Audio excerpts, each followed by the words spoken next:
This work of fiction is not an accurate historical portrayal. Like we care. Now shut up and enjoy the show. This is the opening crawl of Samurai Champloo, and one of the core concepts of how the show is constructed. It takes place ostensibly in the Edo era, but the characters borrow mannerisms from modern times, speak as though they were teenagers during Showa, and the setting jumps wildly from the Yayoi to last week Thursday. It references the end of the Warring States period, but then uses cultural iconography of the Meiji Restoration by including several aspects of modern Western society, as well as including figures parodying real-life artists, generals, and government officials, to the point that anybody trying to pin a specific era of history would immediately pull out their hair in frustration. Which is why you are not supposed to. In fact, this same opening crawl really ought to go before any historical work. Because unless you're making a documentary or a textbook, historical accuracy is really more of an Easter egg for real life that can be included into a series. Many people who claim to want a perfect historical recreation will not balk at all the characters speaking in English in their Roman Empire period piece, or something that's supposed to borrow from ancient Japan but then uses modern dialects, as Samurai Champloo does. The purpose of using a historical setting is not to depict things exactly as they were, but to tell a story in that era to draw specific parallels to the current year. Therefore, accuracy is far less important than authenticity. It's not that characters are meant to wear the exact clothing that was worn at the time, but that they wear clothing to invoke the feeling of the time. Effectively, when you see a story set in a particular time period, it's important to ask, why then, before doing further analysis. And that's just what I intend to do with this video. To talk not only about what happens in Samurai Champloo, but to elaborate on why certain events happened and why the creative decisions were made without simply saying that it looked cool. A quick warning before I get any further into this video. I am not Japanese. And while Japanese is a language with very phonetic pronunciation, that is, if you can read it, you can pronounce it, there are still subtleties with inflection that I'm bound to miss due to basically all my exposure to Japanese being visual novels and VTubers doing weird accents. So while this show contains some violence, suggestive themes, substance abuse, talking dogs, and other things that I won't be straying away from bringing up in the video, the real thing to watch out for is the occasional white guy from Texas pronunciation.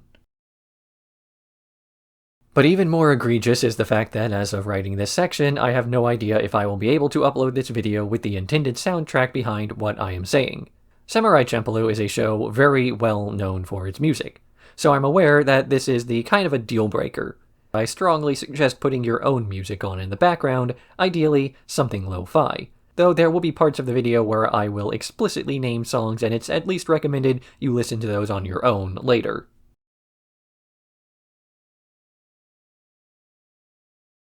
Episode 1. Tempestuous Temperaments. The best place to start talking about Samurai Champloo is at the first episode, which I consider as one of the best first episodes of any show ever.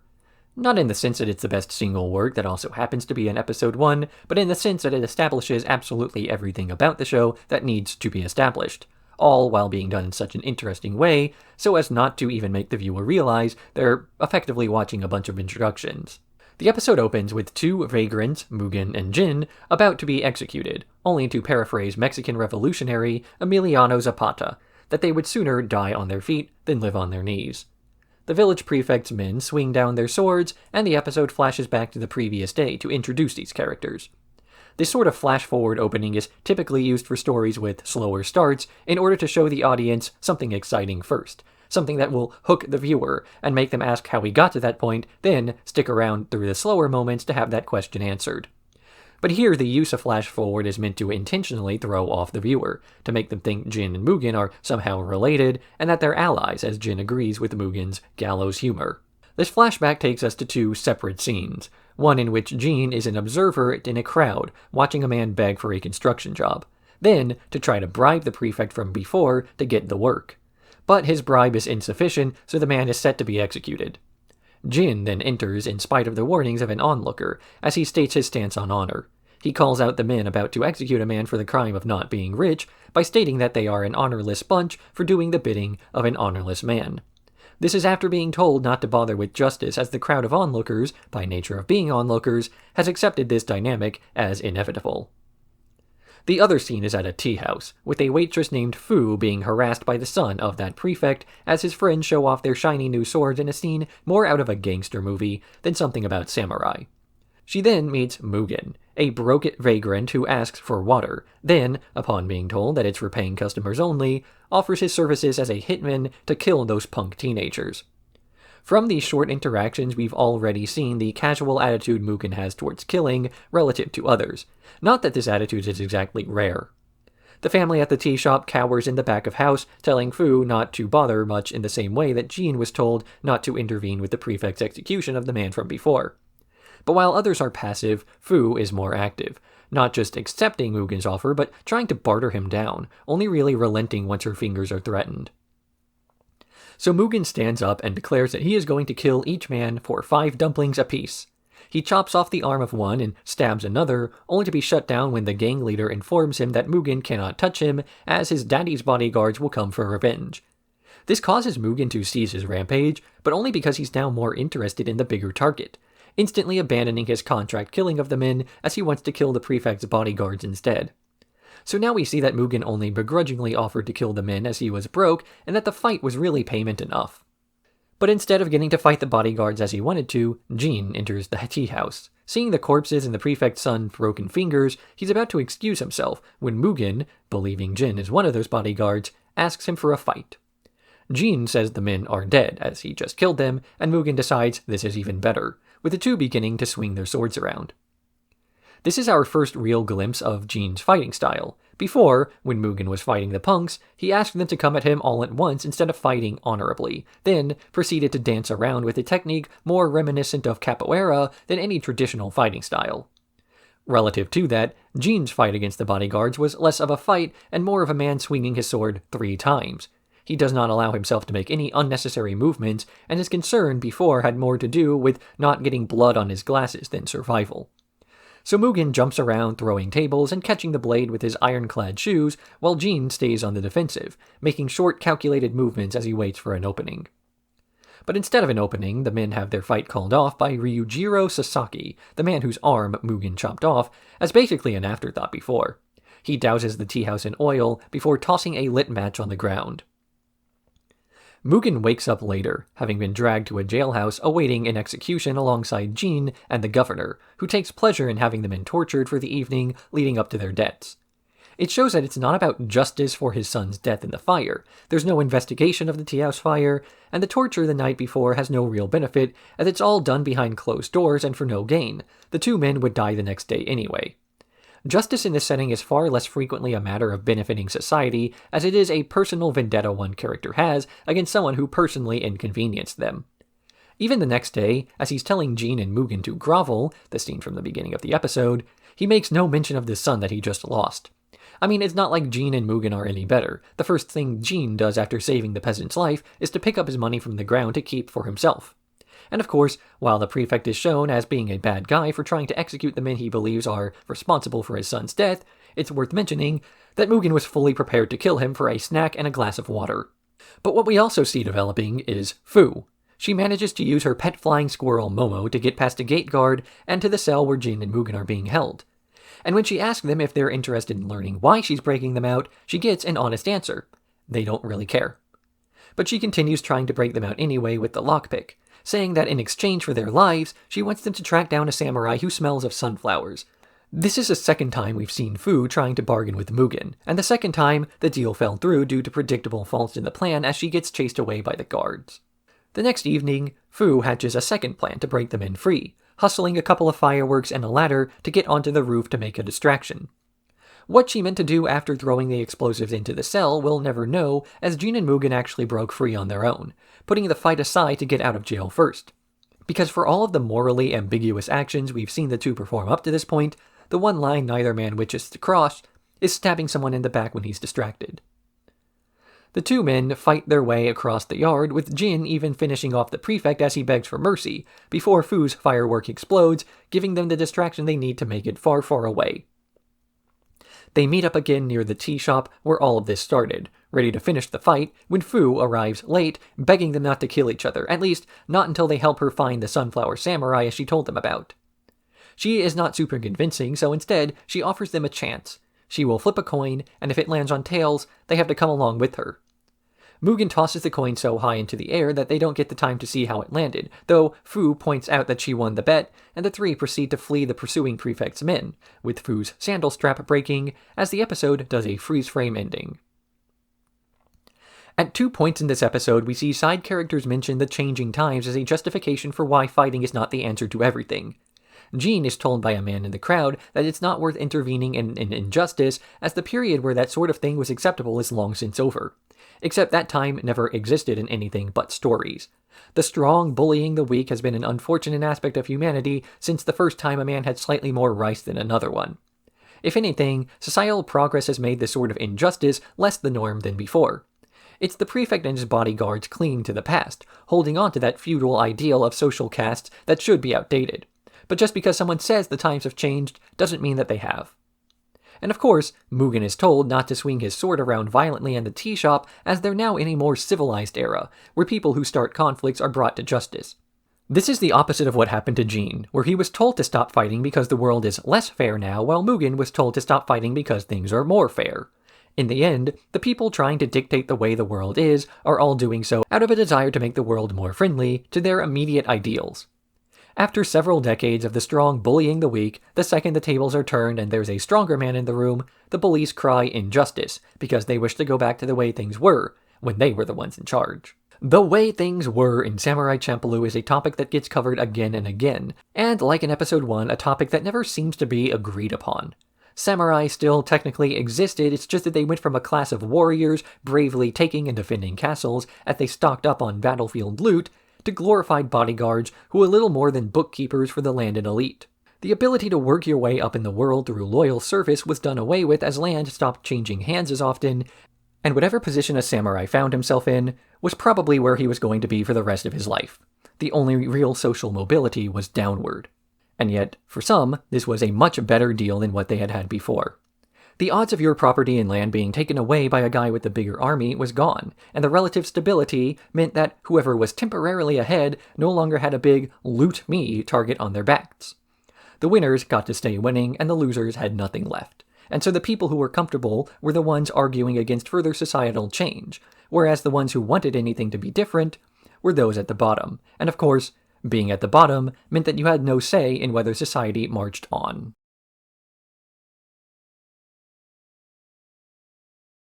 Episode 2 Redeye Reprisal. Jean, Mugen, and Fu are at a crossroads, realizing that not only does Fu have extremely limited information on the samurai who smells of sunflowers, but between the three of them, they have practically no money. So they find a restaurant nearby to eat at, spending the last of their dough on a local delicacy that is soon lost to a bird. But when Mugen overhears a cowardly samurai talking about an ogre in the woods killing travelers, he offers to slay this ogre in exchange for money, eating the food of the gossipers in the process. In the meantime, the restaurant owner shows them the way to a small cottage in the woods that they can stay in for free, with Mugen meeting a woman along the way and separating to go with her as Jean is left to watch after a passed-out Fu. As usual, we see Mugen's lack of interest in the world as he is at once working for Fu, offering to slay an ogre, stealing food from locals, and then leaving to sleep with the woman he randomly met. Jean is just sort of along for the ride, and, something you'll quickly get used to, Fu gets kidnapped. At the start of the episode, we got a short scene of Sasaki Ryujiro freeing a monstrous man named Oni Wakamaru prior to his execution. He spends the intermission of scenes traveling just ahead of the party and setting things up by revealing that whoever they just spoke with was actually working for him, and then having the former bodyguard of the blonde-haired dude from the first episode killing them. He sets up this elaborate revenge plan, which we then see go into action as soon as he kidnaps Fu. Mugen is about to spend the night with the strange woman when she forces something into his mouth, saying it is a poisonous mushroom that activates when exposed to sake, which Mugen has imbibed a lot of. Upon realizing he has been poisoned, Mugen threatens information out of her regarding where to go for the antidote and is lured to a shrine near a river, limping over as the poison starts to take effect on his muscles.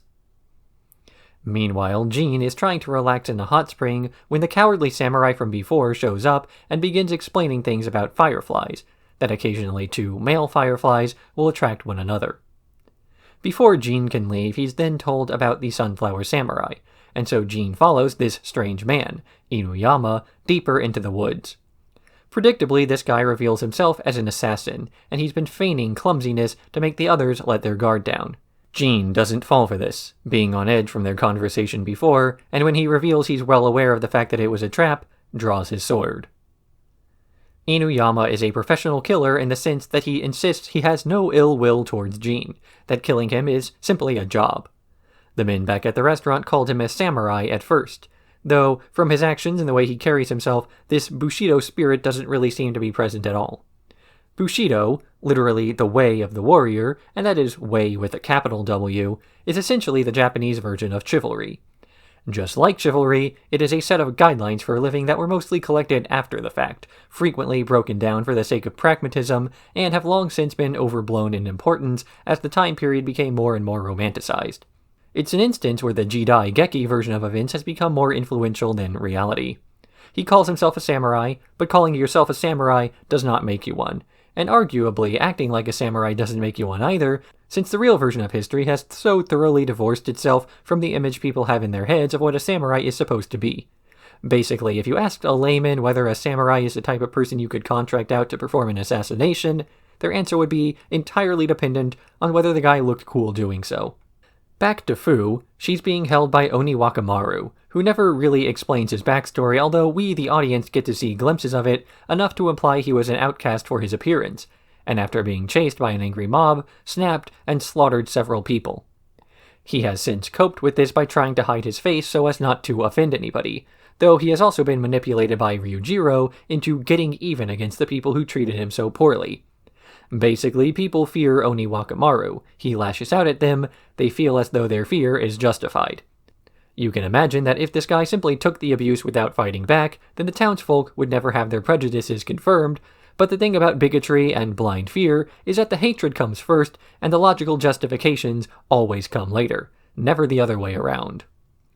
Ryujiro and Oni Wakamaru take Fu to the shrine where Mugen is supposed to meet for the antidote to his poison, and Mugen, seeing a big guy with the weapon, immediately attacks. He gets overwhelmed, though Ryujiro insists that Mugen not be killed as he wants the guy to suffer first. But when Mugen admits that he does not recognize the man whose arm he cut off a couple days ago, he gets mad and ramps up the torture, even threatening Fu's life, which turns out to be the last straw for Oni Wakamaru. He grabs the one-armed man by the neck and kills him before Mugen regains strength in time to stab him once more with the blow that the giant makes no attempt to block.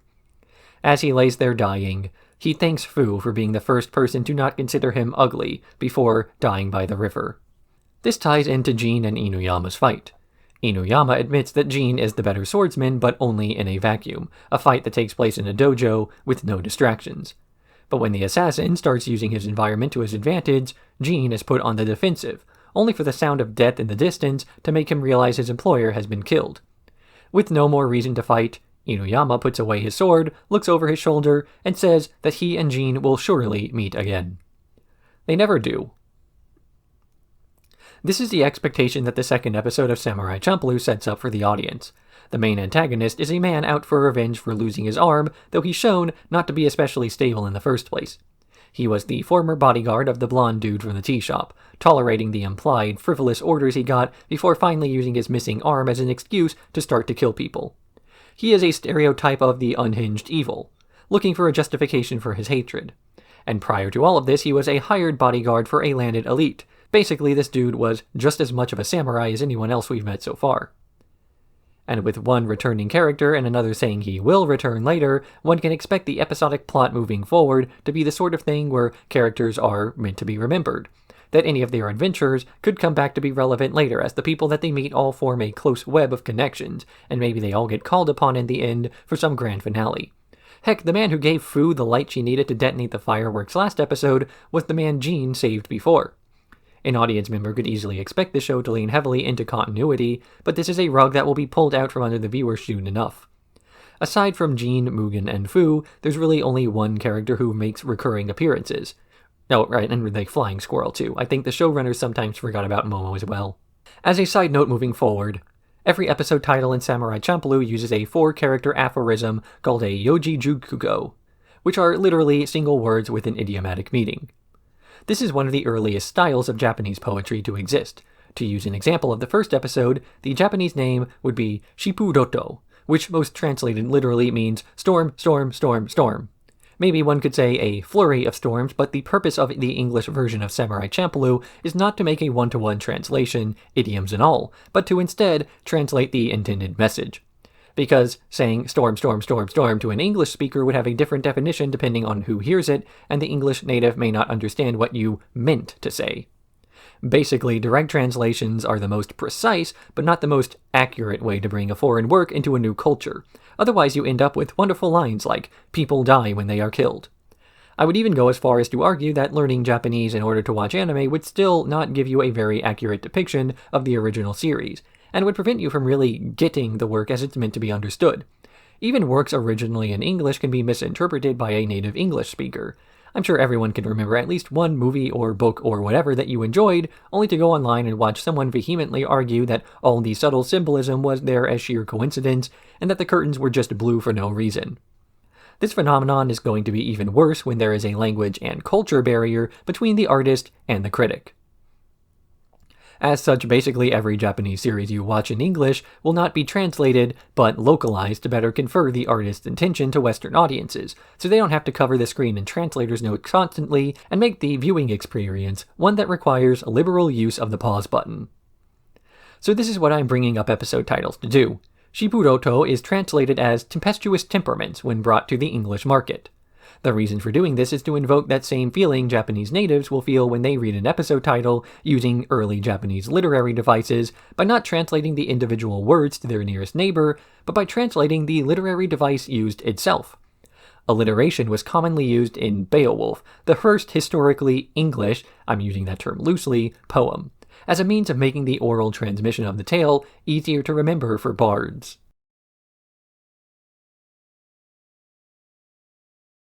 Episodes 3 and 4, Hellhounds for Hire. The group gets to a crossroads where, bothered by Fu's constant nagging, Jean and Mugen make an agreement to part ways and leave her alone. Mugen winds up in a small town, bursting into a restaurant and stealing food from a group that's sitting there. These men are described as Yakuza, though it might be too early to make that distinction properly. While it's true that many members of the criminal underclass of Japan found themselves allied with former samurai at the start of the Sengoku period, the methods of operation we see through this two-parter much more closely resemble modern Yakuza, as do the fashions and tattoo designs. But then again, this is still in line with the show as a whole, so this should not be surprising to see. A fight is about to break out, but recognizing the superior skill of Mugen compared to the other men, their leader, a man named Rike Nagatomi, puts an end to the fighting and offers Mugen a proper job and better food. This offer is met with suspicion by the current lieutenant, Ishimatsu, who despite deriding the decision to bring on a new guy and give him important jobs, still follows his boss's orders. One of these new jobs is to track down and kill the rival Yakuza gang's new bodyguard, after he slashed up some of their men while they were eating. This rival gang is the Kawara clan, led by a peaceful and benevolent gang leader of the same name. But his peaceful, benevolent ways have only gotten his parts of the city slowly stolen bit by bit, as people lose their money, then much more, to rigged dice games and the like. One such loss is the loss of Osuzu, a woman tutoring his son, Sosuke, to a brothel to work off her father's gambling debts.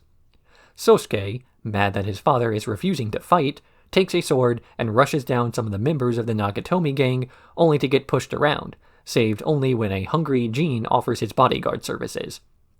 Jean saves the boy, gets the IOU back, and then admonishes the child for carrying a weapon, as making threats would allow the other men to legally kill him in self-defense. And Jean is correct about this, as Nagatomi points out that his entire scheme depends on the fact that people keep retaliating against him, letting his men steal and fight with the moral high ground.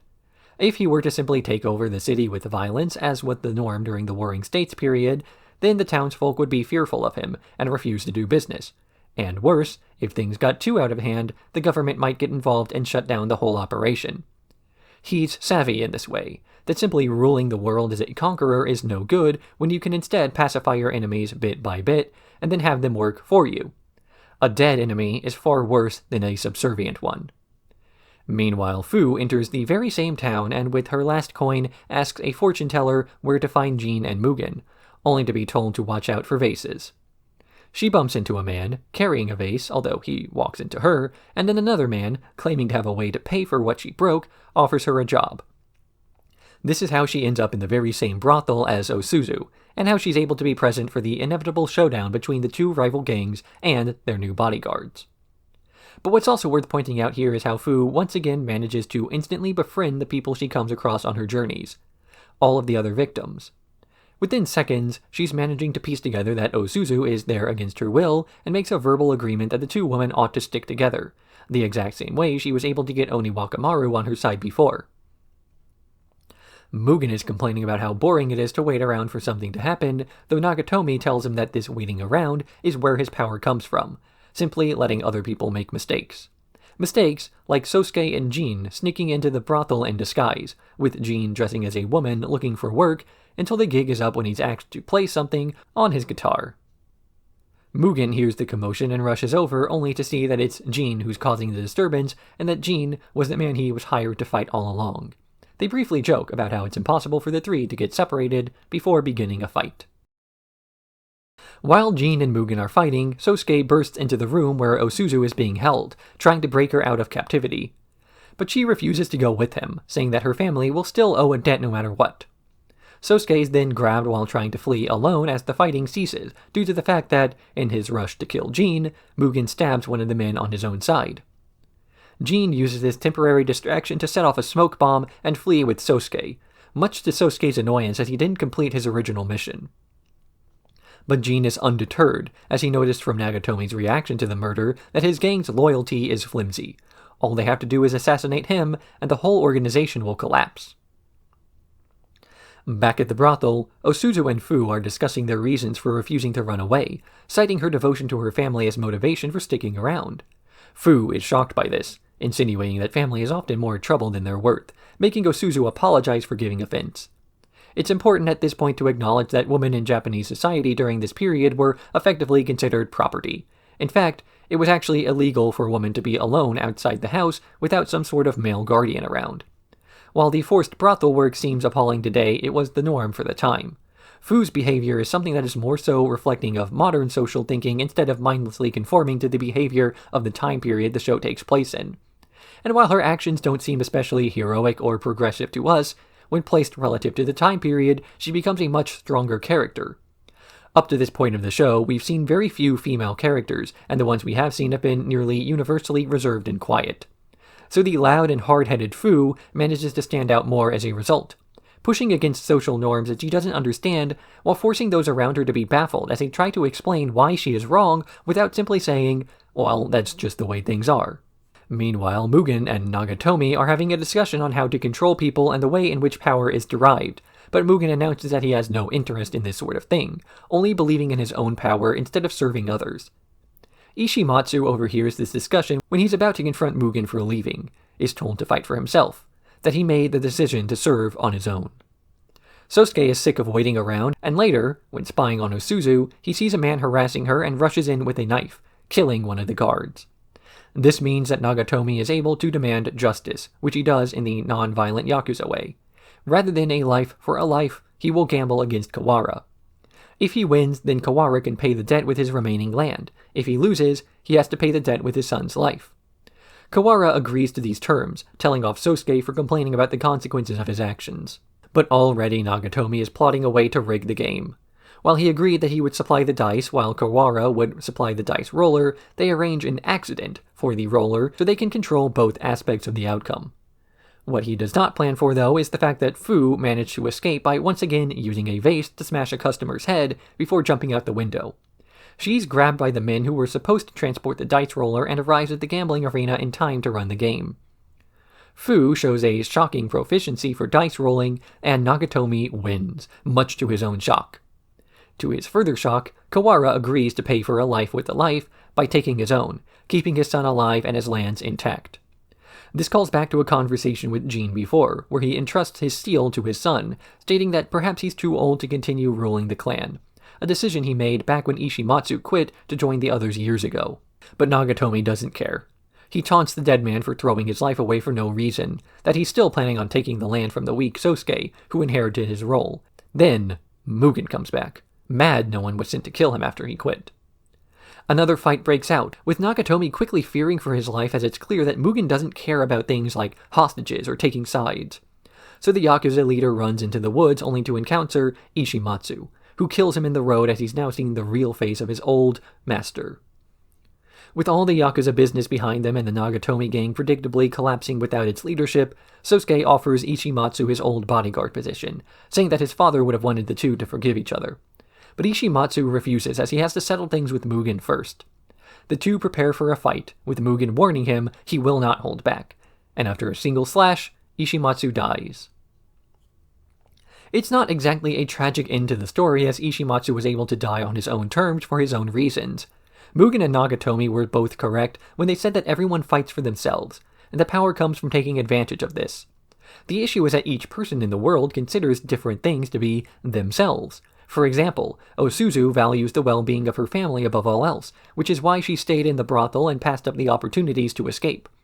While her actions hurt her personally, she values her father's life equally to her own. Ishimatsu fought for himself too, moving between organizations as the most valuable thing to him was his position. He used his strength to work his way up in the world, but when Mugen arrived, started to feel doubts about this reality. In the end, seeing Nagatomi betray his word again and again is what caused him to stop valuing subservience. That strength is internal only, and putting yourself in the hands of a bad person makes you a bad person too. Mugen is selfish, but in a pure kind of way. He only cares about himself, and himself in this instance includes promises he's made and the company he keeps. His belief is that the whole world is meaningless, and that only by accepting that there is no meaning to life can we finally start to live it. He isn't directionless, because direction is relative.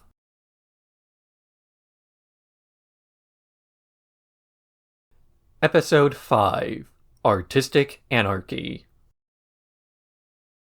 The episode begins with a voiceover from a lawman known as Monzo the Saw for his mistreatment of his blade, a character meant to be a parody of a Chambara film character named Hanzo the Razor, who, the less said about him, the more family-friendly this video is. He describes a bit of art history about cultural cross-pollination between the Japanese and impressionistic styles of the Europeans, before cutting back to the trio. They are once again broke, trying to find money for a ferry across the bay, something that Fu is able to find a lead on when an artist offers to pay for her meal in exchange to agree to model for him. This artist's name is Hishikawa Morinobu, a real figure in Japanese history as the first proper scholar of ukiyo-e woodblock paintings. And these were paintings that often depicted scenes of everyday life, though, as he laments in this episode, they were more often of famous scenes from folk tales, celebrities like sumo wrestlers, and kabuki actors. He scouts out Fu as a potential model, much to the concern of Monzo the Saw, who has been investigating a series of disappearances of young women involving the painter. Mugen and Jean go their separate ways, with Jean meeting an old man on the street who challenges him to a game of shogi, and explains as they play that this specific port has been bribing government officials to ignore European ships entering and exiting the city, as the value of illegally imported goods is high. Mugen, on the other hand, looks for anybody who looks like they're out to no good, as they make a valid target to rob in self-defense. Fu agrees to pose for the man, and despite a bit of back and forwards regarding how much skin she ought to reveal, when the painting is done, she gets grabbed by a group of men, the same men who Mugen had beaten up and robbed earlier, and dragged into a barrel to be shipped away. It turns out the entire ukiyo-e operation was a means of using the paintings of women as a catalog for incoming Europeans to buy Japanese girls. But after a late-night run-in with his boss Sawa, who runs the print shop, Hishikawa begins to feel too much regret and ignores her advances to liberate Fu. He explains that the reason for his change of heart is the fact that Fu was the first amateur model to complement his non-celebrity paintings, a picture of some sunflowers. But before they can escape together, the men from before arrive to stop Hishikawa, beating him up as he's still the boss's favorite and she doesn't want him too hurt. Mugen has another run-in with one of the punks he fought twice by now and is led through the city before seeing Fu and Hishikawa, as well as noticing the drawings and piecing everything together.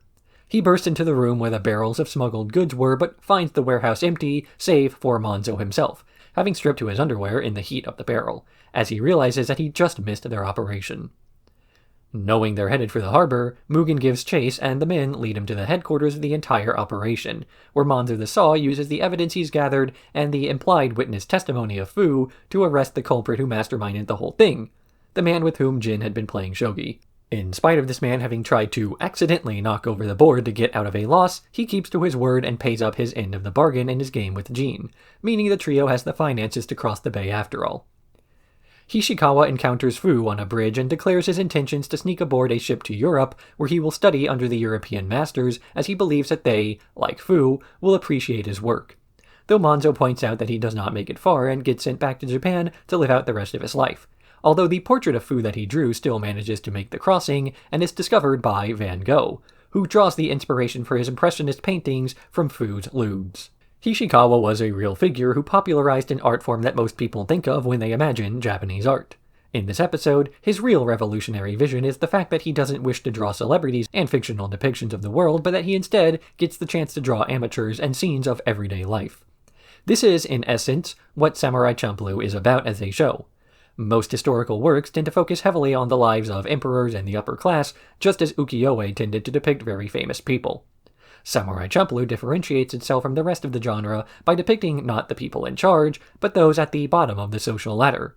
Instead of famous samurai fighting high-profile battles over the hearts of princesses, our protagonists and the people that they meet and befriend on their journeys make up the lower class. Criminals and untouchables, and the common people at restaurants or dock workers. Basically anybody who would not so much be forgotten by history, as they would have never had their story told in the first place. This is also what makes Fu such a central character to the show. No matter what happens to her, so far 3 for 3 on getting kidnapped since the first episode, she winds up surrounded by other victims, and then works to lift their spirits and convince them to work with one another. In the second episode, she immediately shows a hint of sympathy for Oni Wakamaru, and this small sign of humanity is all it takes to convince him later to fight in her defense. In the third and fourth, her first instinct upon being captured is to talk with Osuzu about her situation instead of looking out for just herself. And here she meets with Hishikawa, and rather than attacking him after the big reveal, views him as just as much a victim of the circumstances as she is. Sure, she was directly hurt by the guy, but in the end Fu was able to forgive the man. While Fu claims it's because the depiction of her in his most recent piece was flattering, it's clear there was a more sympathetic connection made as well, one that had him throw away his old ideals of keeping his head down and painting to instead run to Europe, where he would inspire a new artistic movement, his involvement in which is just as subtle as Fu's inspiration to his own life.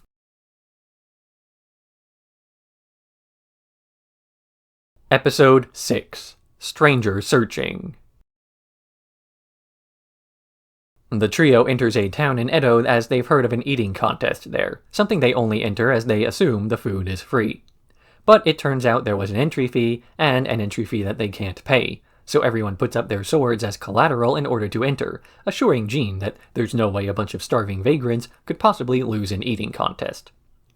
The contest begins and Jean is the first to surrender, placing his hands together in shame. One by one, the other participants begin to drop out, with even Mugen collapsing from fullness after a point, until the only remaining contestants are Fu and a tall, mysterious man whose face is obscured by a hat. Fu drops out of the competition, not because she was full, but because she was swatting at a fly, and the stranger wins not just the contest, but the swords that the others put up as collateral.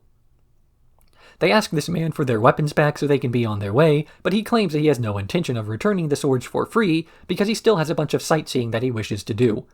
So Jean lies about his ability to give a proper tour of Edo, and the man accepts his offer to be shown around, introducing himself as Joji. Joji and the others see the sights of the city, eating the local delicacies and attending the festival, though he gets most of the facts wrong and neither of the other men bother to correct him. But after sundown, while relaxing in a restaurant, a group of INS agents burst into the building, demanding that the people turn over a European man they've been pursuing. Joji is trying to keep his head down, but Mugen riles up the lawmen, stating that he doesn't like when people push him around. Despite being unarmed, Jin and Mugen are able to dispatch the men long enough for the four to escape into the night. Joji is undeterred by the men pursuing him, and insists that they see a live performance, as the woman starring in the show is beautiful. He's enamored by the sights, and insists that they go backstage to meet her, only for the actor to be revealed as a man. Joji does not mind, confessing that he's actually from Holland, and that he learned about Bushido and Yaoi from exported Japanese works, the inevitable result of affections that would arise when a group of isolated men refuse admittance to any and all women, who then justified this behavior as totally not gay, it's actually like a badass warrior thing. But as he's admiring the male Yamato Nadeshiko, the INS agents searching for him burst into the room.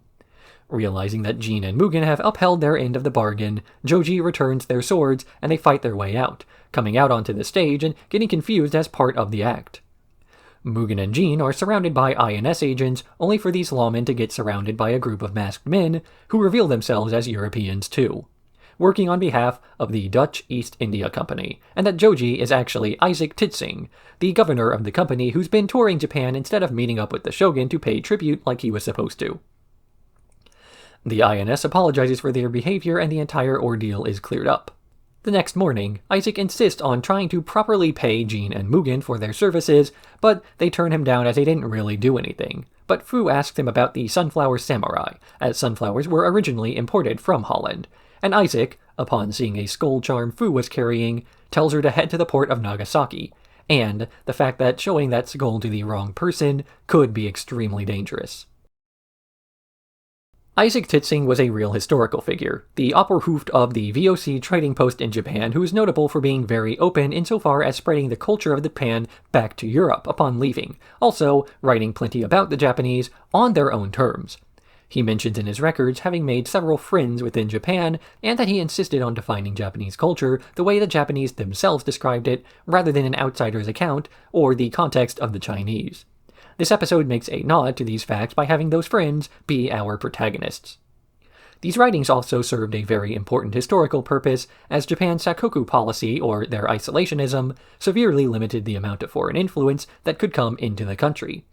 This was a policy implemented as a result of proselytizing from foreign missionaries in years past, including incidents where several shrines and temples were burnt down by Christians. Isaac's works remained one of the few records from outside Japan that remained within the country, becoming widespread enough that the Japanese people were able to learn of Holland through him alone, an unintended side effect of these restrictive policies.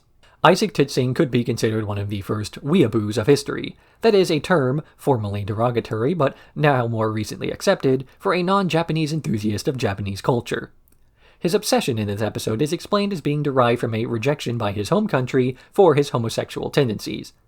Unable to find acceptance among his peers, he instead turns to a foreign culture with a more open-minded approach to male relationships. Ironic, given the anti-foreigner stance we see out of the government at the time. This attraction to outsider art is very common among anybody who feels unseen or underrepresented in their native culture. LGBT groups in the West have always made art that was intentionally made offensive to mainstream audiences, not just because these mainstream audiences would have viewed it as deviant anyway for having a sympathetic depiction of homosexuality, but because there was a concern that if the rest of the story still resonated with, quote, normal folks, they would adopt it for themselves, scrub out the gay characters, and then repackage the work as being for everybody, that is to say, for everybody who was like them. But it's not as though every Japanese citizen is totally accepting just because an old Buddhist book brought up the topic. Mugen expresses a sort of 21st century homophobic fear here, the idea that a gay man might treat a straight man the way that a straight man might treat a woman. But regardless of what conditions it took to reach acceptance, I think that this outsider mentality is at the core of Samurai Champloo's musical identity. Hip-hop has always been inherently anti-authoritarian. Using rap music as the soundtrack reflects the feeling that the show is meant to convey. Every character is somebody who society has turned its back on. So they made a space for themselves where the self is valued over conformity, and being shocking for the sake of being shocking is considered a form of self-defense against a world that values conformity for the sake of conformity.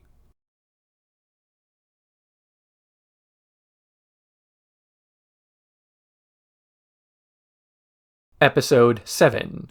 A Risky Racket. Jin, Mugen, and Fu are at a gambling house arguing over where to place their bets when Momomo, the flying squirrel, pushes a piece forward and they luck into a large sum of money. But when flaunting this wad of cash in public, a boy named Shinsuke takes notice and pickpockets Fu's wallet before running off. When they realize they've been robbed, Jin and Mugen try to give chase, but they lose the man due to his nondescript appearance. Shinsuke then continues his crime spree, tracking down a few shadier characters and then pulling the same scheme against them. But while checking his haul, he discovers that he's lifted a pouch of opium. Not knowing how to fence it himself, he tracks down an associate, though this guy offers him a very low cut of the profit, so he decides to sleep on the deal before he makes it. Meanwhile, Jin, Mugen, and Fu manage to find the boy's house, though the only person home is his sickly mother, who claims she has no son. Giving up on the lead, Jin and Mugen head their separate ways to continue the search, while Fu is left behind to see if he returns home. She falls asleep behind his house and wakes up to overhear a conversation that he has with his mother. As it turns out, the main reason he'd been picking pockets is to afford medication for her mystery illness, and he also refuses to say what it is that he's been doing to raise the money. When the three meet up again, Fu lies and says the boy never returned home, so they spend the night elsewhere. After having a dream about her mother's death, Fu can't stop thinking about Shinsuke's situation, and when his mother catches her snooping around the house, Fu lies and claims to be his friend. His mother is happy to see her son doing normal teenage boy things, lamenting that she's not able to take care of him like she's supposed to do. But elsewhere, Shinsuke's associate has some information tortured out of him, and the men from before confront Shinsuke just as Fu herself was trying to get his attention. When she sees that they're surrounded, Fu screams for help and the police arrive, though as Shinsuke's reaction to the police was to run away, they pursue him instead. He gets cornered near a house and holds a knife to Fu's neck, taking her hostage and barricading the door. The commotion attracts the attention of Jin and Mugen, and as they learn that Fu is inside, they plan to rush the front entrance to stop the hostage situation themselves, at least Mugen does. But the shadier men also plan on sneaking in the back to get their opium back, leading to a confrontation. Mugen breaks down the door, just as Shinsuke and Fu are confronted, and when the police rush in behind him, Shinsuke throws the powder into the air to make a distraction while he flees. He promises to Fu that the two will meet again in the future, but Fu watches him get stabbed by the police before he can make a clean getaway. The next morning, she meets with Shinsuke's mother, but can't bring herself to tell the old woman the news. Not that she needed to, because she was able to piece together the story from Fu's expression. Once again, Fu gets kidnapped. And once again, Fu is able to sympathize with one of her captors and finds a middle ground to prevent a nasty situation from getting any worse. Her ability to make people work together is often founded on some sort of personal connection that she has to their struggle, something that isn't made quite clear until we learn more about her backstory. It's not so much the parental abandonment that she uses as a uniting tool, though, as much as it is the fact that she is a victim of social circumstances. One of the people who is overlooked in so many aspects of society. A society that prioritizes the wants and desires of the people in power, while common folk are considered part of the background, too unimportant to have a say in the way the world functions. Because so many of the people who have kidnapped her thus far are generally sympathetic to an extent, she never thinks of them as bad people, simply victims of a greater social illness that pushes them to do terrible things.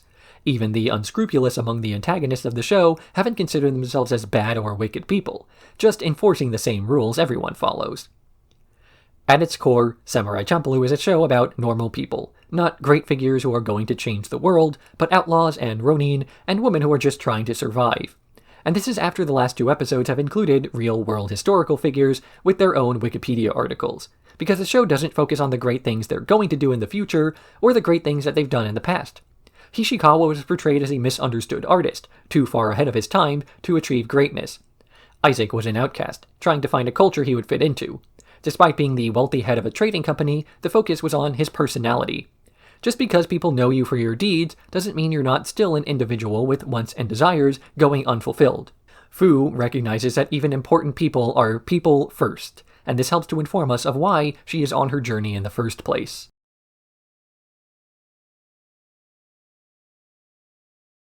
Episode 8. The Art of Altercation. The episode begins with Nagamitsu, a samurai wielding a pompadour, flame decals on his cloak, and a sword with a hilt designed to mimic a microphone, alongside his hype crew as he challenges a man to a duel due to the fact that he's wearing glasses, as glasses are something uncommon in that era and location, meaning anybody wearing them must be Jin. In reality, glasses did exist during this time period, and visual aid devices were used as early as the 2nd century, with Roman Emperor Nero using a convex emerald to help him read. There are also accounts of a wearable lens in use during the Song dynasty, and therefore, it's completely possible that a man in Edo Japan would have a pair of glasses, though the design would surely not be so modern as what we see Jean wearing. Granted, this is coming from a guy dressed as a Yankee stereotype, so as usual, historical accuracy is thrown out in favor of what looks cool. We then cut to Jean, who is starving with his companions and forced to pawn his glasses so they can raise the money to eat at a nearby restaurant. As they're sitting around, Nagamitsu enters and immediately notices, then falls for, Fu, having one of his hype men talk to her for him, before ultimately giving her his business card, the location of where he's going to be hanging out that evening. He, of course, does not recognize Jean, as Jean is currently without his glasses, as well as sitting with his back to the door. Fu has no interest in reciprocating the guy's advances until a woman named Budokiba, literally a taste for grapes, starts to flirt with Jean and Mugen, buying them drinks and offering to go somewhere with more expensive liquor. So Fu, out of jealousy, decides to take up Nagamitsu on his offer, only for the guy to rush out as his followers have found another glasses-wielding samurai. As Jean and Mugen go off with Budokiba, Fu follows Nagamitsu to a bridge where he confidently tells off the glasses samurai for wearing fake lenses, and that he doesn't actually want to fight unnecessarily. But this is actually a front for cowardice, as the man with the fake glasses tries to fight him anyway, only for the fight to end when Nagamitsu's sword is knocked out of his hand, following by landing on the other man's head. He then notices Fu in the crowd, believing that she's come to follow through on their date, so he takes her to the top of a mountain where he shows her his unfinished autobiography. Nagamitsu came from overseas seeking glory, hoping to burst onto the stage by taking out the biggest guy he could find and rushing to Osaka Castle, only to be told by a man named Ogura that the castle's empty due to the Tokugawa family having moved away. But he and Ogura continue to travel the land, seeking out stronger opponents, such as the legendary Inchiro Maria, who is undefeated in swordplay.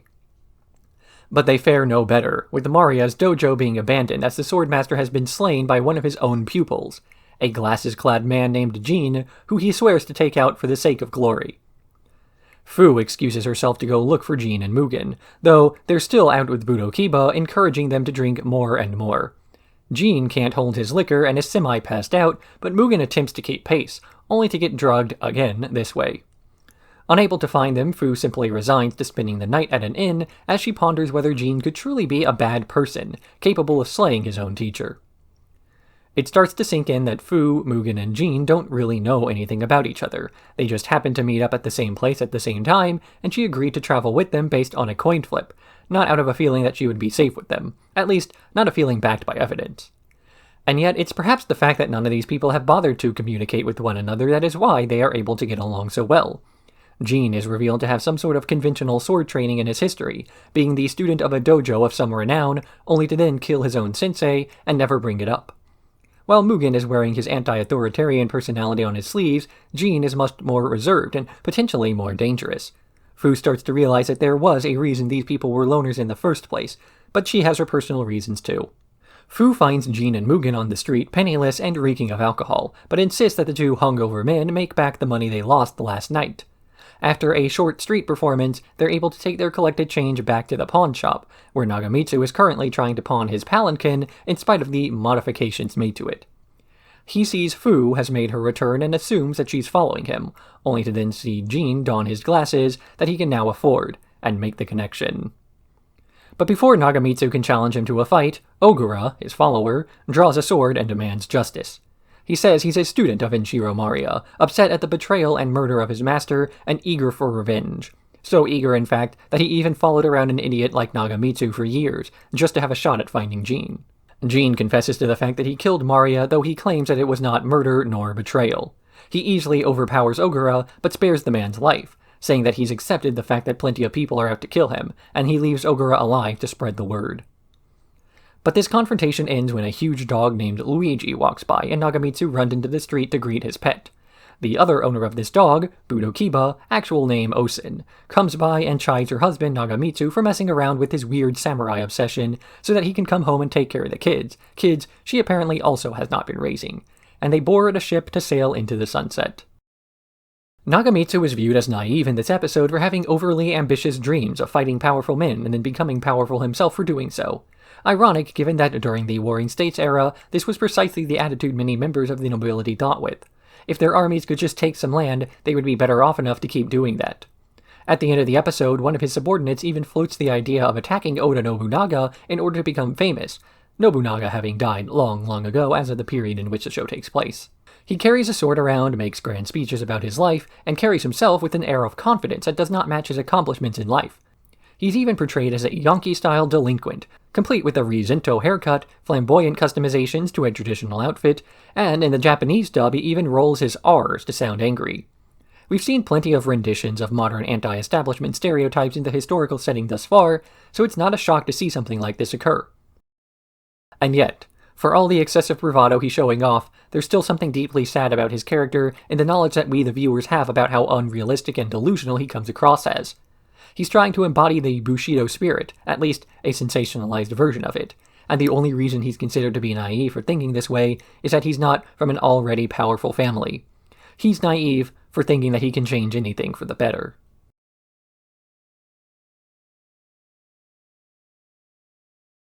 Episode 9. Beatbox Bandits. The episode opens on Yamane the Ogre, an elderly man in charge of manning a military checkpoint, reminiscing on his past 30 years of not allowing a single thief or criminal through. But he thinks back to one day, exactly 30 years before, where he had to tear the page out of his logbook due to an incident where everyone who wanted to pass was able to. The episode then flashes back to the past, where Jean, Mugen, and Fu are wondering how they're going to manage to cross the checkpoint out of Edo without proper documentation.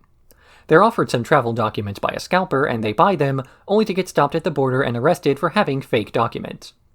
But as Kinogasa, the corrupt guard in charge, is having them beaten, he learns that a recent execution he held was of a man who was wanted at the capital to face justice there. Hoping to cover his tracks, he's given the idea by Yamane, who's just a young man at the time, to have one of the recently captured trio deliver the head for them, on the condition that if he can return by sundown, his captured friends might get to live. Mugen accepts these conditions and runs off, ignoring some facetious warnings about Tengu in the woods who have been assaulting travelers. At least, he does, until some of these Tengu start to pursue him and he speeds up, hoping to lose his tail and succeeding at it so well that he's also lost.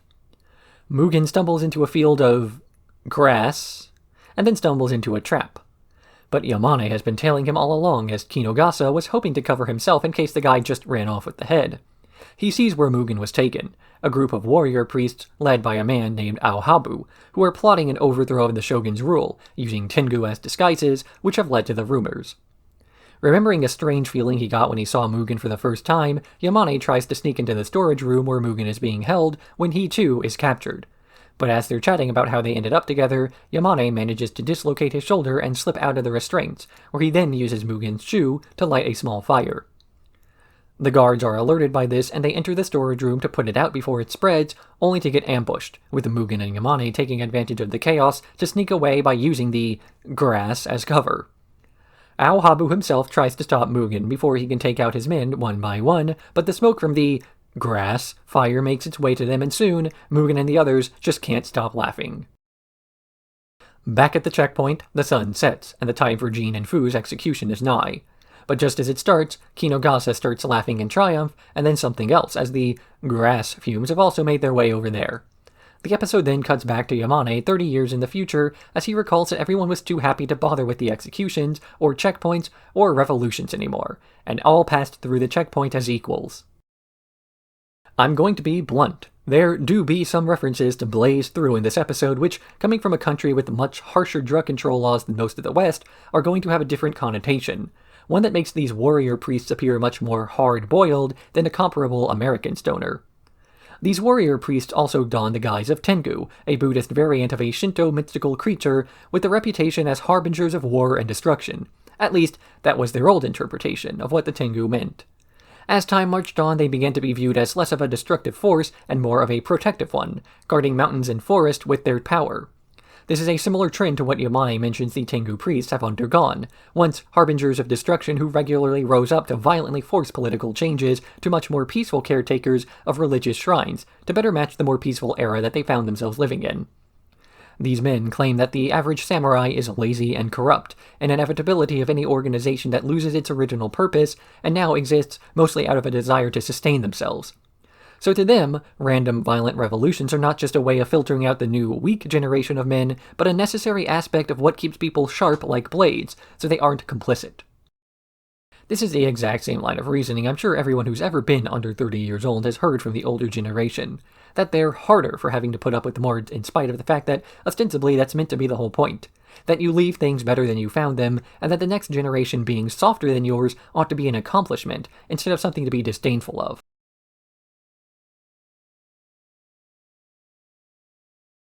Episode 10. Lethal Lunacy.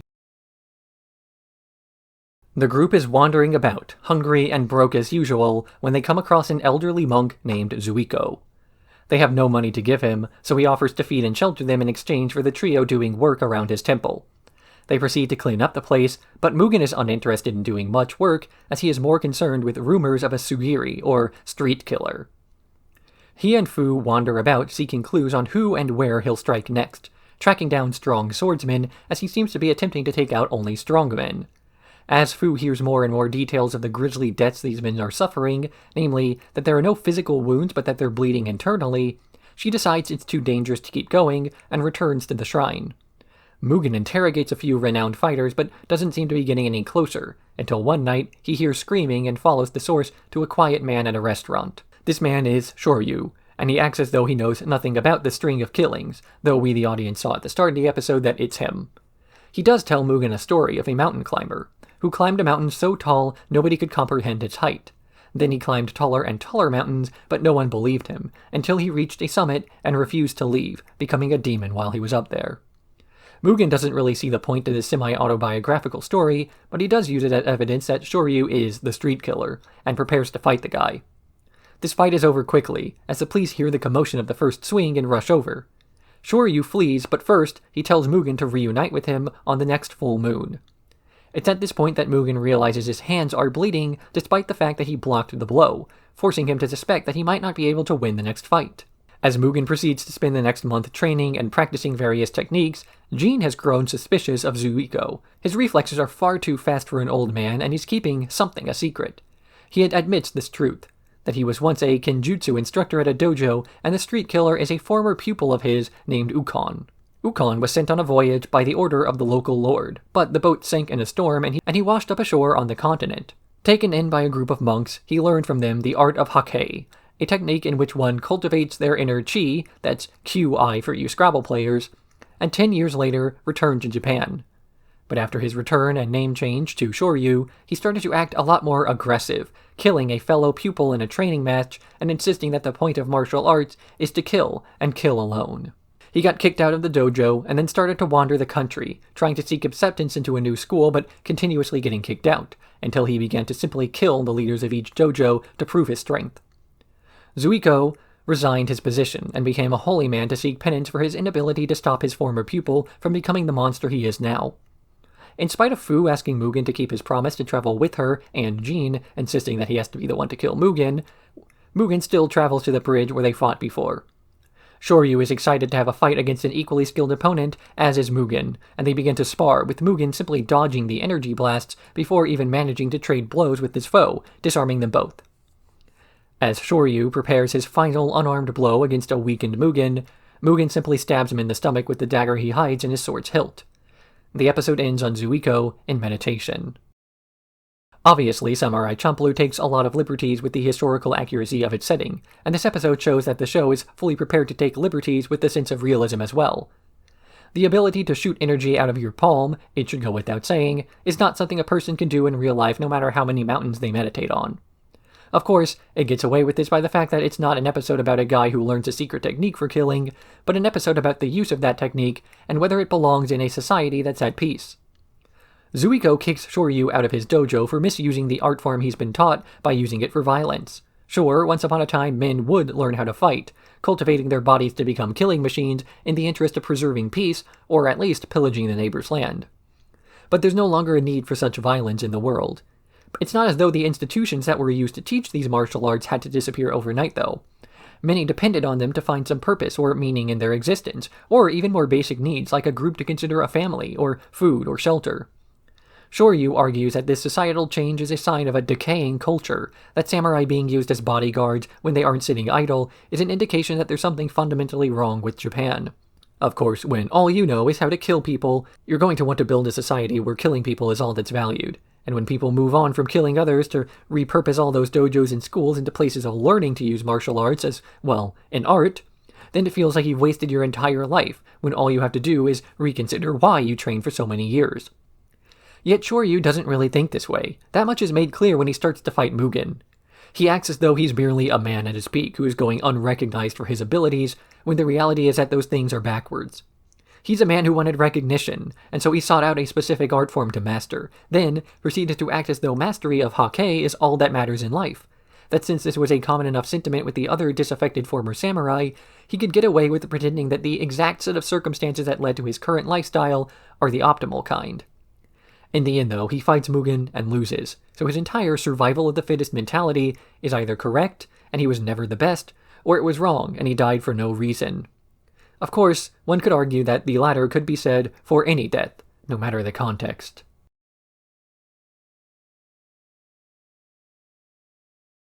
Episode 11.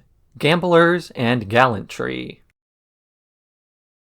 The trio are stuck inside of a town during a heavy rainstorm, unable to travel further. They take a break to work odd jobs while raising money to pay for their stay. Mugen is betting his money on beetle sumo wrestling, even going as far as to train his own beetle, which he names Rodriguez, to enter in further matches. And Jean is working temporarily at a fried eel stand, substituting for the owner. It's a slow night at the stand and he only has one customer, a woman he recently encountered standing on the edge of a bridge looking into the water below.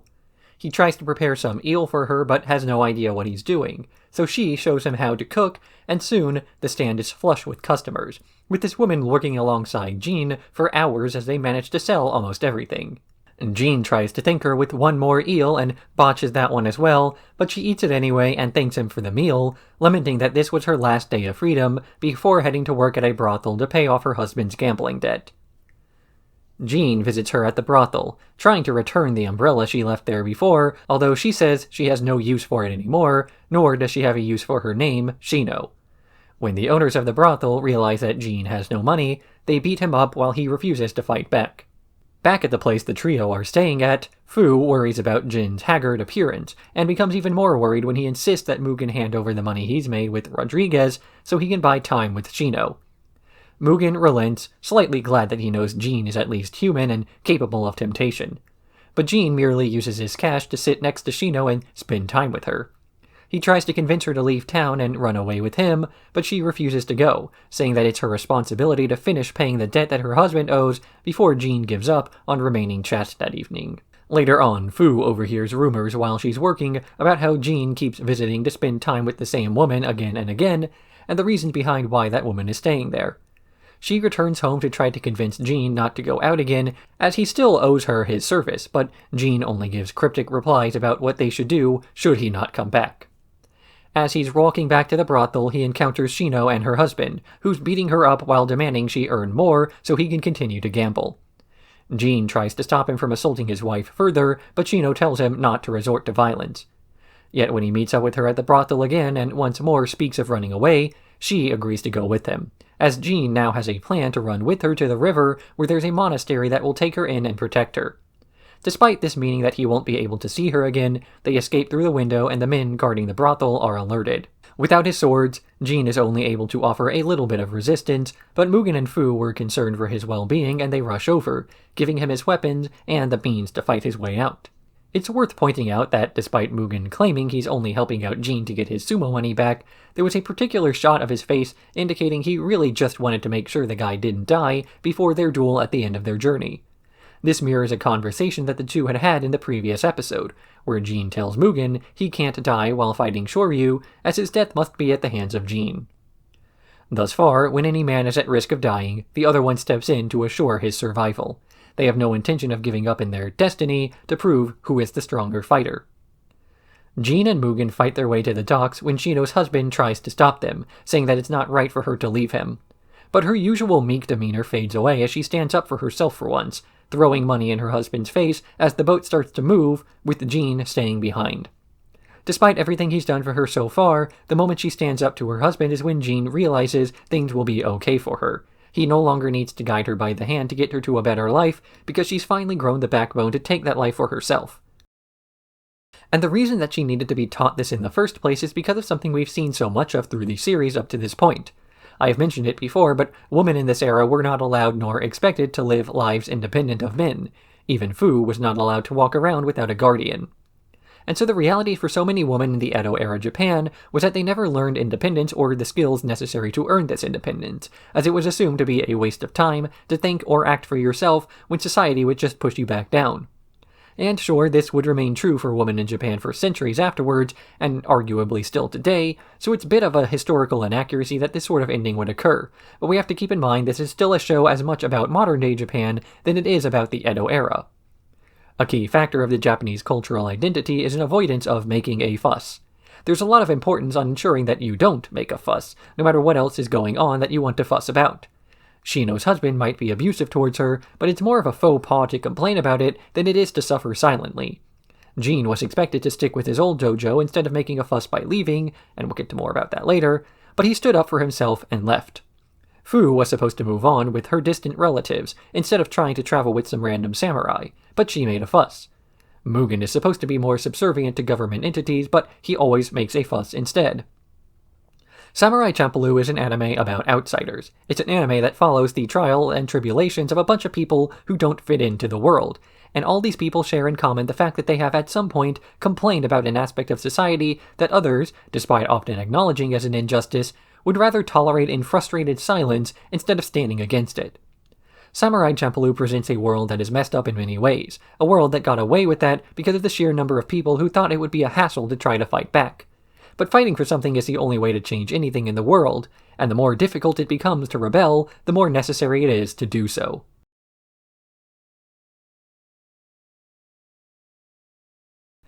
Episode 12. The Disorder Diaries. The trio are resting for the night, with Fu taking the time to relax in a hot spring. Jean and Mugen are left alone, reminiscing/complaining about how little information they have to go on insofar as tracking down the Sunflower Samurai, and the fact that Fu always seems to avoid answering questions that they have about the guy or why they're looking for him. So Mugen decides to sneak into Fu's room to grab something that will give him more information and happens upon her diary. Remembering that he doesn't know how to read, he asks Jean to read it aloud for him. The diary largely reconstructs several of the events leading up to this point, though they are all told from Fu's perspective. This means that every time she was kidnapped, it mostly gets glossed over, while the entries spend more time detailing the various meals they've had, or complaining about Jean being antisocial and Mugen for being chaotic. Every so often, Monzo the Saw will interject in the recap to give a little bit of additional information regarding the events up to that point, adding a tidbit of contextual information, such as the comparison between the beatniks of the West's 50s and their obsession with Zen culture, or the way in which homosexuality was common practice in Japan until the Meiji Restoration, where the older ways were done away with to be more in line with the Puritan practices of the West.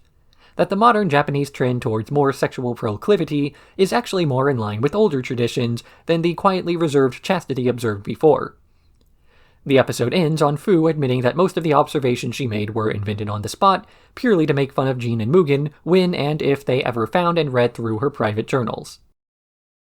Fu is a microcosm of the way in which Samurai Champloo shakes off any sort of attachment to the historical accuracy in its setting, as well as helping to inform the audience as to why that change was made in the first place. She wears a bright pink kimono and carries around a knife with cell phone charms attached to the end, an obvious inaccuracy meant to draw more of a parallel to modern Japanese kawaii culture. Kawaii culture was a trend that began in the 70s among teenage girls as a rebellion of sorts against the pressures of Japanese society. A society that heavily encouraged conformity and meekness, not raising a fuss, and trying your best to blend in. Tired of living under this yoke, Japanese teenage girls began to skirt the requirements of school uniforms by excessively accessorizing, be it by placing charms on their bags, wearing as much makeup as they could get away with, or otherwise putting small decorations on their person in an attempt to stand out. They made new forms of handwriting, with large, bubbly letters, illegible to those who only understood how to read Japanese hiragana, as written by the steady, similar hand that was drilled into the heads of school children from an early age. And it's not just the fact that Fu follows modern fashion trends that represents the way that showrunners are sanitizing the past to make it not only more palatable, but also relatable to modern audiences. Also the fact that she also eschews certain trends more indicative of history. For example, she does not have rotten teeth. This sounds bizarre, but limited access to foreign candies meant that wealthy upper-class Japanese women were constantly snacking on sugary foods, which caused their teeth to rot, as, while hard candy made it overseas, dental hygiene did not, and it would take centuries still before the West moved past the phase of wearing dentures in old age to offset the lack of toothbrushes. But, being wealthy and upper class, these physical faults soon became fashion trends, and instead of feeling embarrassed by their teeth being black rotten teeth became a status symbol, to the point where common women seeking beauty would have their teeth colored to look more refined, that is to say, to make it look like their faces were rotting. So yeah, fashion trends come, and fortunately fashion trends go too. Just as much as Fu's design and aesthetic will pull from trends in the mid-aughts, she too will start to appear dated, but only physically. The messaging of rebellion in her actions and the way in which she shows enthusiasm for her relationships or rebukes the standards of beauty and proper female behavior are all things that will fit into any time period in the future. What is more important about Fu's character is her personality relative to the way other women in Samurai Champloo and the Edo era in general are depicted. They are meant to be seen, not heard, and are considered property more than they are considered people. Women could not divorce their husbands, own property, and with very little exception could not exercise many of the freedoms we have today. Considering these social setbacks, Fu is loud and domineering, the exact opposite of what a woman should be, and yet she still regularly gets mistreated, kidnapped or robbed or made a hostage of. But no matter how many times she faces reality for a young woman of the time and the danger inherent to that age making itself known, she rarely gives up on her mission. She wants to find the Sunflower Samurai, even if the rest of the world is too hostile to make this mission feasible. Because even if it is impossible, Fu is still going to try. We are not meant to view Fu as a strong character in spite of the helplessness and the number of times she's kidnapped. We're meant to find Fu to be a strong character because she keeps getting back up again.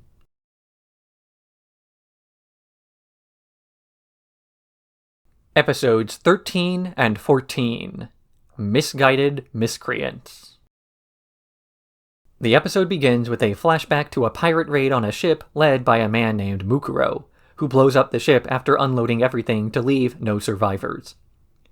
Back on land, Jean and Mugen arrive with Fu to a beach, where Fu splashes around for a bit before they see a woman sitting in the sand, who knows Mugen and claims that she's shocked to see him alive. Before anyone can figure out who this girl is or why she knows Mugen, Fu gets captured by a net and they are surrounded by pirates, but the fight doesn't last long as their leader silences everyone with a gunshot, revealing himself as Mukuro. He explains that Mugen has a dark history and acts incredulous that he's actually working as a bodyguard for Fu instead of continuing his old lifestyle working alongside pirates.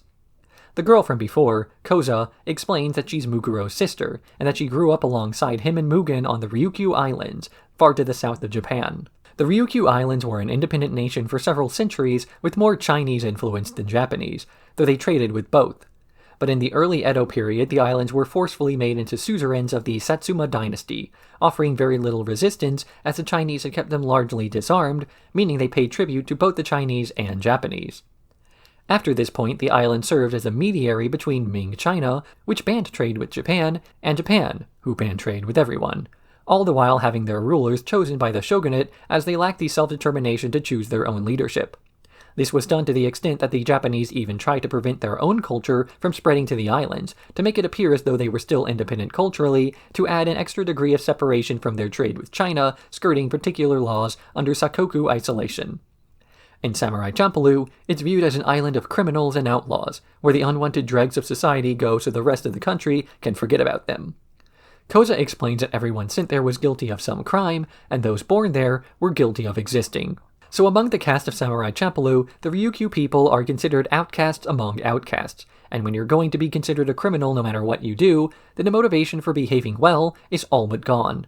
Mukuro, like Mugen, only watches out for himself, as everyone is just an obstacle in his way.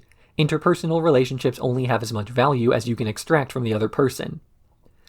And yet, when Mugen is given the opportunity to abandon his journey to make a bunch of money with the robbery of a shogunate supply ship, Mugen hesitates at the idea. The time he spent alongside Jean and Fu clearly changing his mentality towards working alongside others to gain things other than immediate profit. In fact, it takes a wager to get Mugen to even go along with the raid, one in which they play a game of chicken with a cliff and horses are cars in the series. That's won by Mukuro, even though both men were fully prepared to ride off the cliff to their death. Mukuro simply held out longer before grabbing the edge. Mugen meets with Mukuro's men as they plan the heist, with Mukuro having arranged things with a mole to sneak aboard a Shogun transport ship under cover of darkness before he blows it up from the inside as a distraction, allowing the rest of the men to come aboard and kill everyone else. Mugen wonders about the source of his information but goes along with it all anyway, and as the pirate ship prepares to ram, he realizes something is off. The Shogun's men are ready for a fight, and Mukuro has turned traitor, blowing everyone up and running away with the money, the explosion happening just in time for a shock that Fu and Jin observe after Koza claims something is going to go terribly wrong. The next episode opens on Mugen drifting through a series of vague flashbacks while surrounded by Pontu, spirits from Okinawa, who seem intent on taking him to the afterlife. He recalls a conversation that Koza told him about in the previous episode. In that episode, she brings up the fact that she was stargazing with Mugen, saying that, from up there, everybody looks like a speck of sand. He claims not to remember it, though the fact is that he merely remembers a different context for the conversation.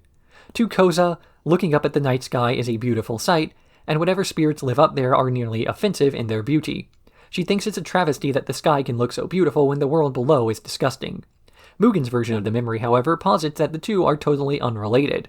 Whatever in the sky looks so pretty has no interest in the daily lives of the grains of sand. Mugen does not believe in destiny or symbolism or anything else. The only thing that matters is the self. He is, in this way, a nihilist. But rather than being the gloomy sort who thinks that nothing matters and thus nothing you do matters, Mugen instead thinks that, because nothing matters, only what you do matters. This is where his strength comes from. He doesn't fight for anybody but himself, so he relates to others who also believe in strength above all else. Like Mukuro, who has betrayed Mugen in the past by leaving him to die on a shipment he was robbing to get off the island. When Mukuro and Koza got away, he was left behind to suffer their consequences, the death penalty, at the hands of government officials. But rather than dying to them, he makes his own sort of justice by jumping off the cliff they have him next to. The officials believe that he meant to escape in this way, but from Mugen's reaction, he merely wanted his death to be by his own hands. But just like back then, Mugen met with the Pontu spirits and told them off because he is not done with life. Fu finds him washed ashore and tries to nurse him back to health, but when he asks her to go fetch food, he leaves without her. Meanwhile, Jin believes that Mugen is dead, and Koza wants him to avenge the death. She leads him to Mukuro, who's holed up elsewhere alongside Shiren, the mole aboard the Shogun's ship, as they are the only two people who know where the treasure is stored. After Koza enters the house to be with Shiren, Jin arrives, claiming he wants to avenge Mugen's death. Mukuro draws his gun, but Jin is faster than the bullets, dodging them all before taking the guy out. Mukuro simply laughs, claiming that they've both been duped, revealing that Koza and Shiren have run away together. Jin tracks down Mugen, who's limping along the beach, and informs him that he cannot get revenge against Mukuro for another betrayal, as Jin already took care of the guy. Koza is with Shiren, walking along the beach together as she tries to justify her betrayal of both Mugen, Jin, and Mukuro. He assures her that she did the right thing, as she claimed she could not keep living the way she was. But then they see a silhouette in the distance, and it moves closer. It's Mugen. Shiren draws his sword, but Mugen is faster, taking the guy out before slowly limping up to Koza. She braces for him to kill her, but he doesn't, simply walking into the sunset while she begs Mugen for death. The reason Mugen didn't kill Koza is that he had no reason to. Sure, she betrayed Mukuro and even Jin, but she did so out of a sense of self-preservation. It's the same sort of independence that Mugen himself has believed in his whole life. Survival is something done by the person most fit for survival, and Koza has been managing to get by repeatedly latching onto whoever that is. By making a series of betrayals, though, she's proven herself to be much more like Mukuro than she thinks she is, only out for herself. Ironically, the lesson that she's been taught again and again is now the lesson that she will have to internalize moving forward, and it's the very last thing that she actually wants. Mugen himself is learning this lesson as the series goes on. If you repeatedly betray your allies, you stop making allies in the future. And so while survival of the fittest can be reworked or recontextualized to fit any situation, you can also argue that the fittest person in this situation is actually just the person with the most allies. Sometimes strength doesn't come from a decade of spiritual cultivation, but from having a bunch of people willing to kill for you.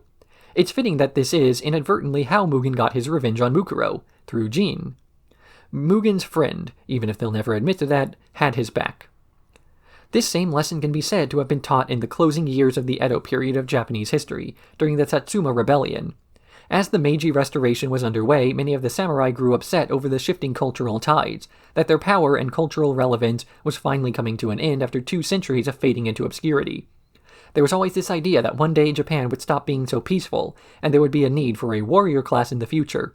But in the end, a few thousand highly trained samurai were no match for a few more thousand semi-trained professional soldiers, and the rebellion, as of the Age of the Samurai, was officially over.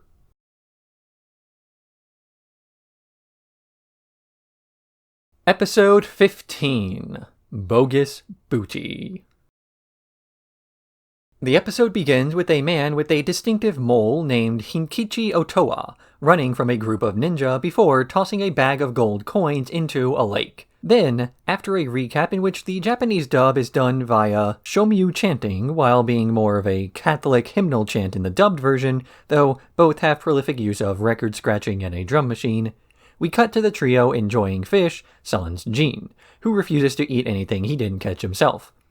Once he gets tired of Fu and Mugen making fun of him, he dives into the water and manages to return with the sack of gold from before. They immediately head into Kyoto to gorge themselves on food, though as soon as Fu gets fat again, they abandon her to head to the red light district with the remainder of the money. After flashing the dosh around, the manager of a brothel takes them to the highest floor and presents many women to the two, though one of them, Yatsuha Imano, is far more attractive and they do a mock sword duel for her. Mugen wins, leaving the rest of the women to Jean, and the two head into a side room to spend the night together.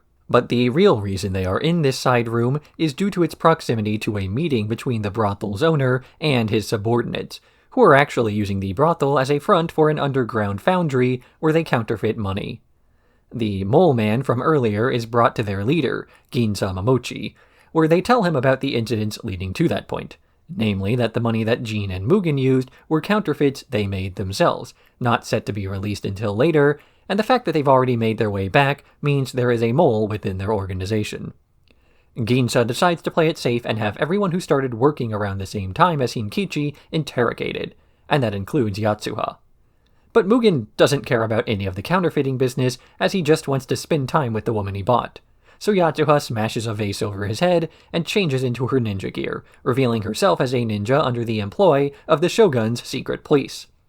But Mugen was tougher than she anticipated, and after failing to knock him unconscious again, he thinks it's very rough foreplay.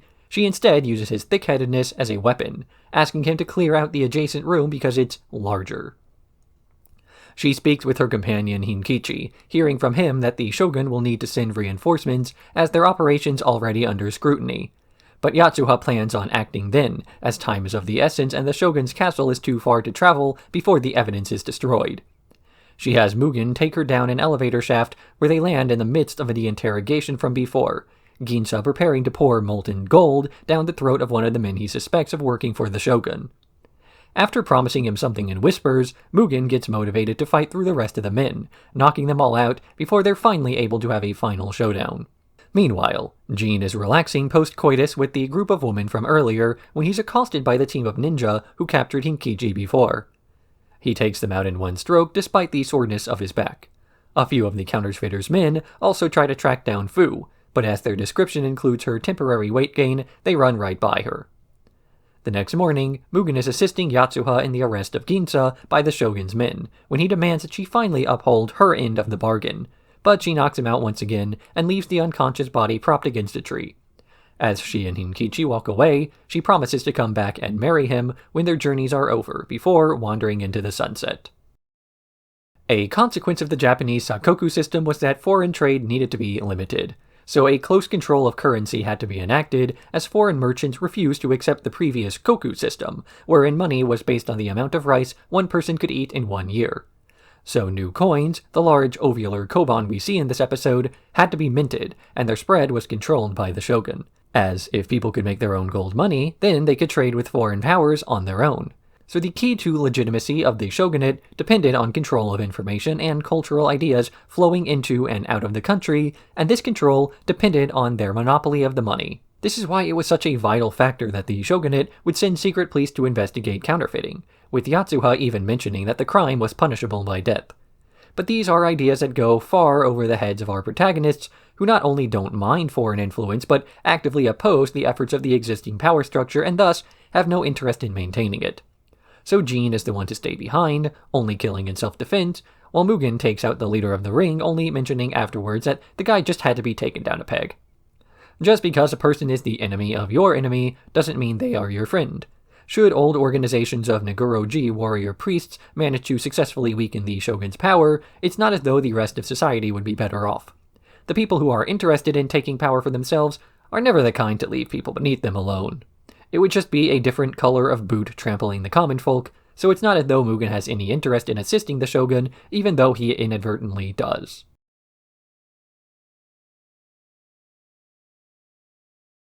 Episodes 16 and 17.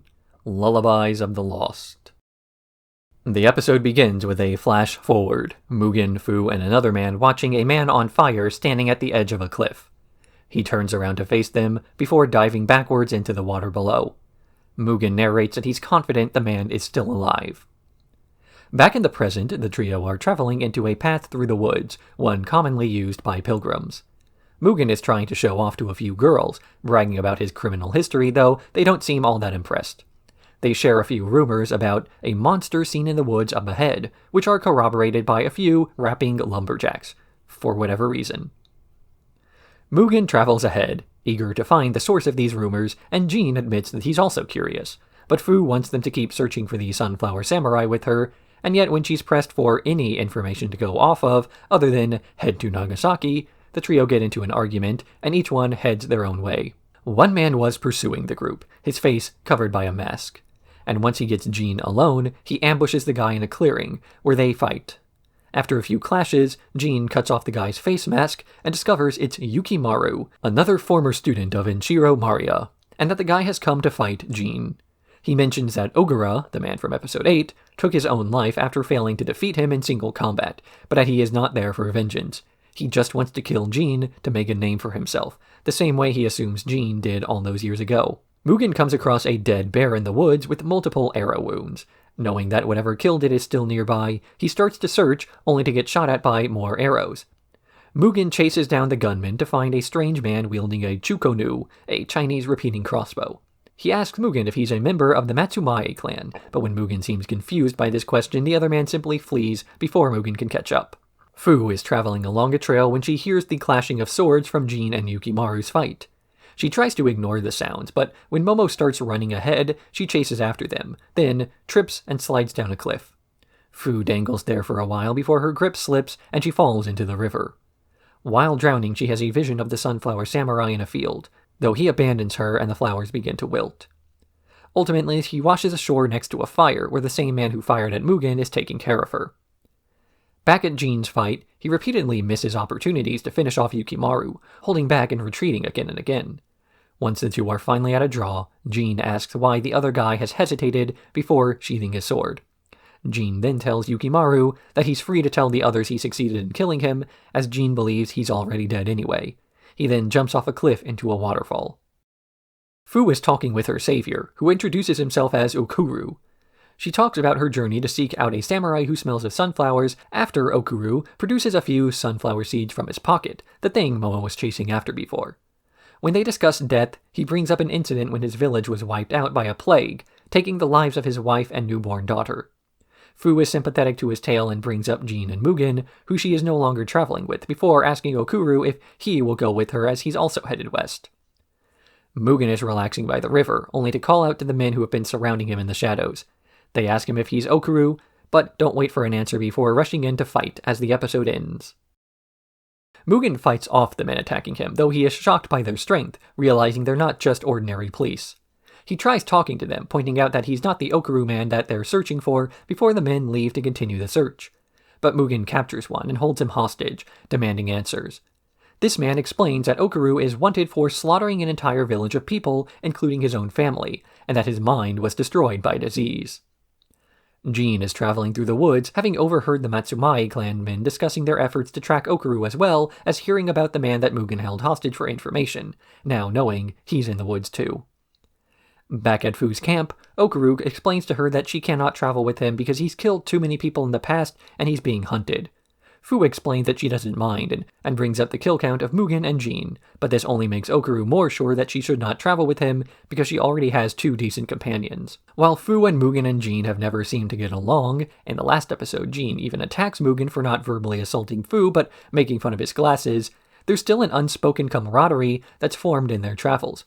Okaru says that any group that spends time together will become like siblings, and that this is not a bond that can so easily be broken. Exactly as he says, when there's a scream in the distance the next morning, Jean rushes over to see the source of the scream, only to find an abandoned Fu, worried that she's being stalked by a figure wielding a sword. This figure turns out to be Yukimaru, eager to finish his fight with Jean, and the two clash.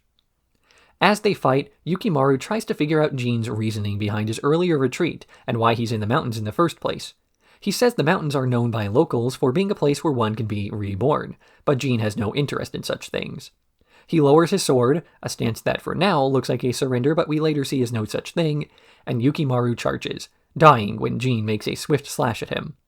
Minor spoilers for the final episode of the series, but this is a technique that Inshiro Maria taught, to leave oneself open for an attack so you can get a decisive strike in exchange for your own life. Recognizing this, Yukimaru charges in anyway, fully prepared to die if it means he can take Jean with him. But Jean comes out on top, not getting hit and causing Yukimaru to be the only casualty of the battle. His final words are an expression that he didn't truly want to kill Jean for glory, but that he wanted to be just like him. As Jean and Fu pray for his funeral, Jean mentions that Yukimaru was like a little brother to him, but that his death is now in the past. Back in the mountains, Mugen is following the sounds of a tonkori, a native Ainu instrument, and listens in for a while before chiding Okaru for making himself too easy to find. After they bond over the fact that Mugen recognizes the song, Okaru explains his history. He came back from a hunting trip to see his village burning, the Matsumai officer having burnt everything and killed all the people without so much as attempting to stymie the disease that was ravaging the area. In shock at the sight of his dead friends and family, Okaru attacked him, killing every single man and making him himself an enemy of the clan. He then goes on to admit that perhaps he's grown too old and he's okay with turning himself in instead of spending the rest of his life on the run. But Mugen only wants a fight, and he draws his sword, with Okaru retreating as he fires his Chukonu. This fight is broken up by flaming arrows fired by the Matsumai, demanding that Okaru surrender. He plans on doing so, but when Fu and Jean hear the commotion and come over, a flock of birds are spooked and some of the arrows get fired into the guy. Mugen is furious and begins to fight his way into the crowd as Jean jumps out and starts to protect him. Okaru himself even removes some of the arrows and begins to attack the men who just killed him before jumping off a cliff, just as we saw him do at the flash forward at the beginning of the two-parter. The episode ends on Fu, Mugen, and Jean standing around as the sun sets.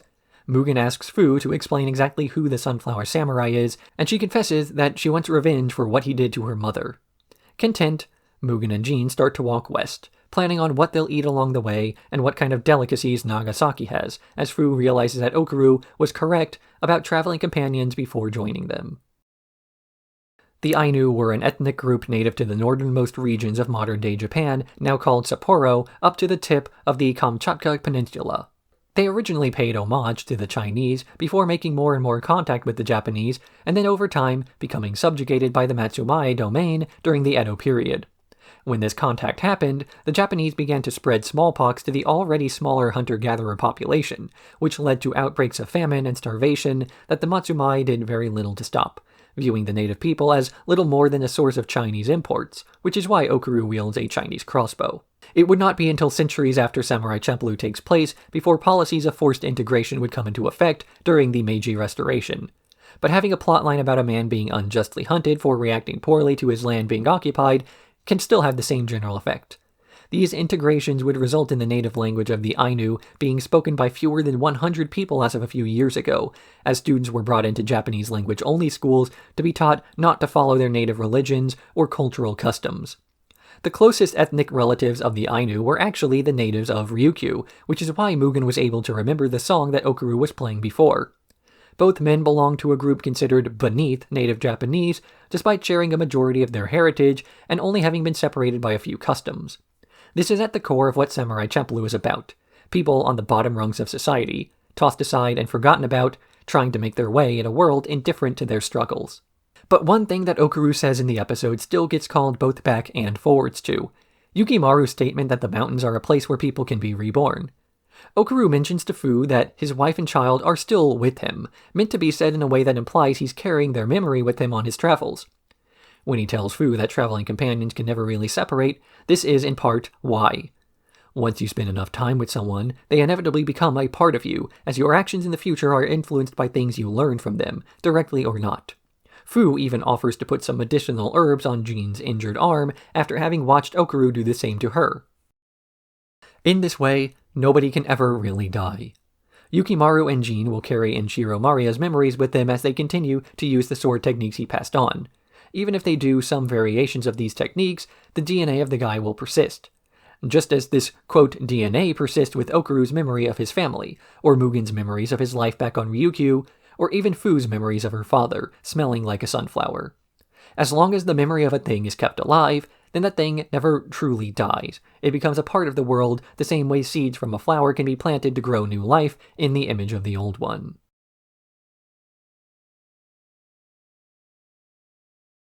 Episode 18, War of the Words.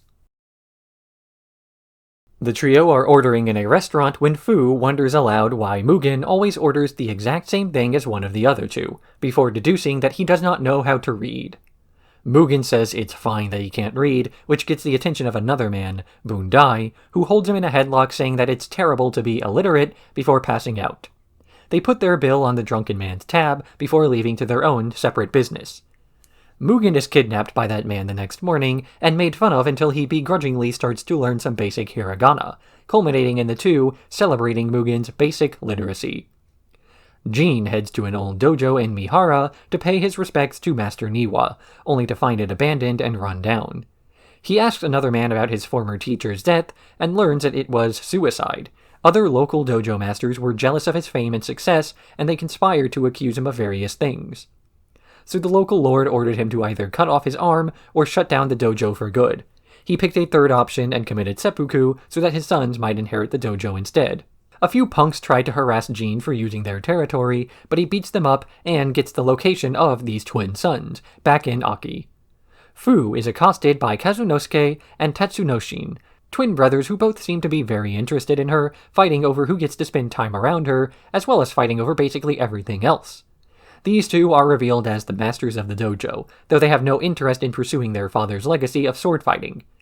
But Jean still insists on settling their arguments, and Fu suggests that they use something that they're both good at to settle the difference: graffiti.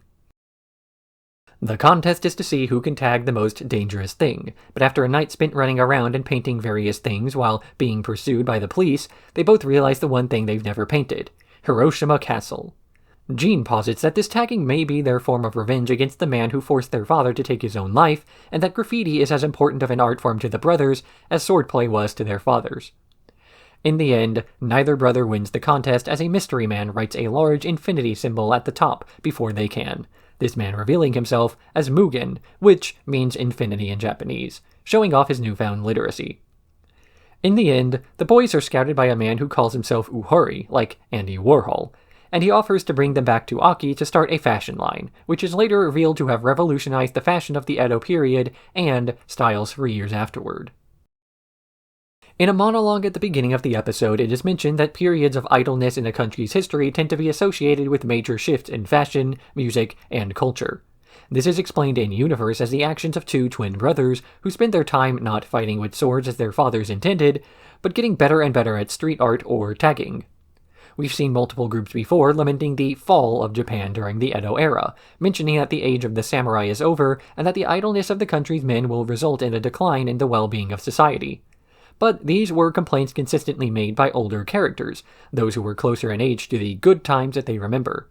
They grew up swinging swords around only to be told that there was no longer a need to swing swords around. But because that's all they knew how to do, they longed to go back to a sword-swinging-based society. But Kazunosuke and Tatsunoshin were born later, and are far enough removed from the golden age of samurai that it all seems somewhat silly to them. To read a history book, and learn about a series of violent revolutions where thousands were killed in an afternoon is one thing, but to long to go back to a less peaceful day sounds absurd. There's a quote I'll paraphrase from John Adams. "I must study politics and war, so that my sons may study math and philosophy, so that their sons may study art and music." The idea is that future generations ought to have the liberty not to fight, that an era of peace is desirable even if times and cultures change as a result. Following World War II, the countries involved had a long process of rebuilding that they had to undergo, but when they finished reconstructing their cities, they found that the people who lived there were different, a generation not raised in the shadow of atomic bombs or starvation. They were dismissed as being soft and weak, and yet the alternative is to be cruel and hard, which does not produce the empathy needed for a strong society where neighbors help their neighbors out of a sense of kindness instead of survival. So while the twinned graffiti artists weren't keeping their father's art form alive, they still kept true to his legacy of greatness, which ought to be the more important facet for any society that wants the adaptability to move forward.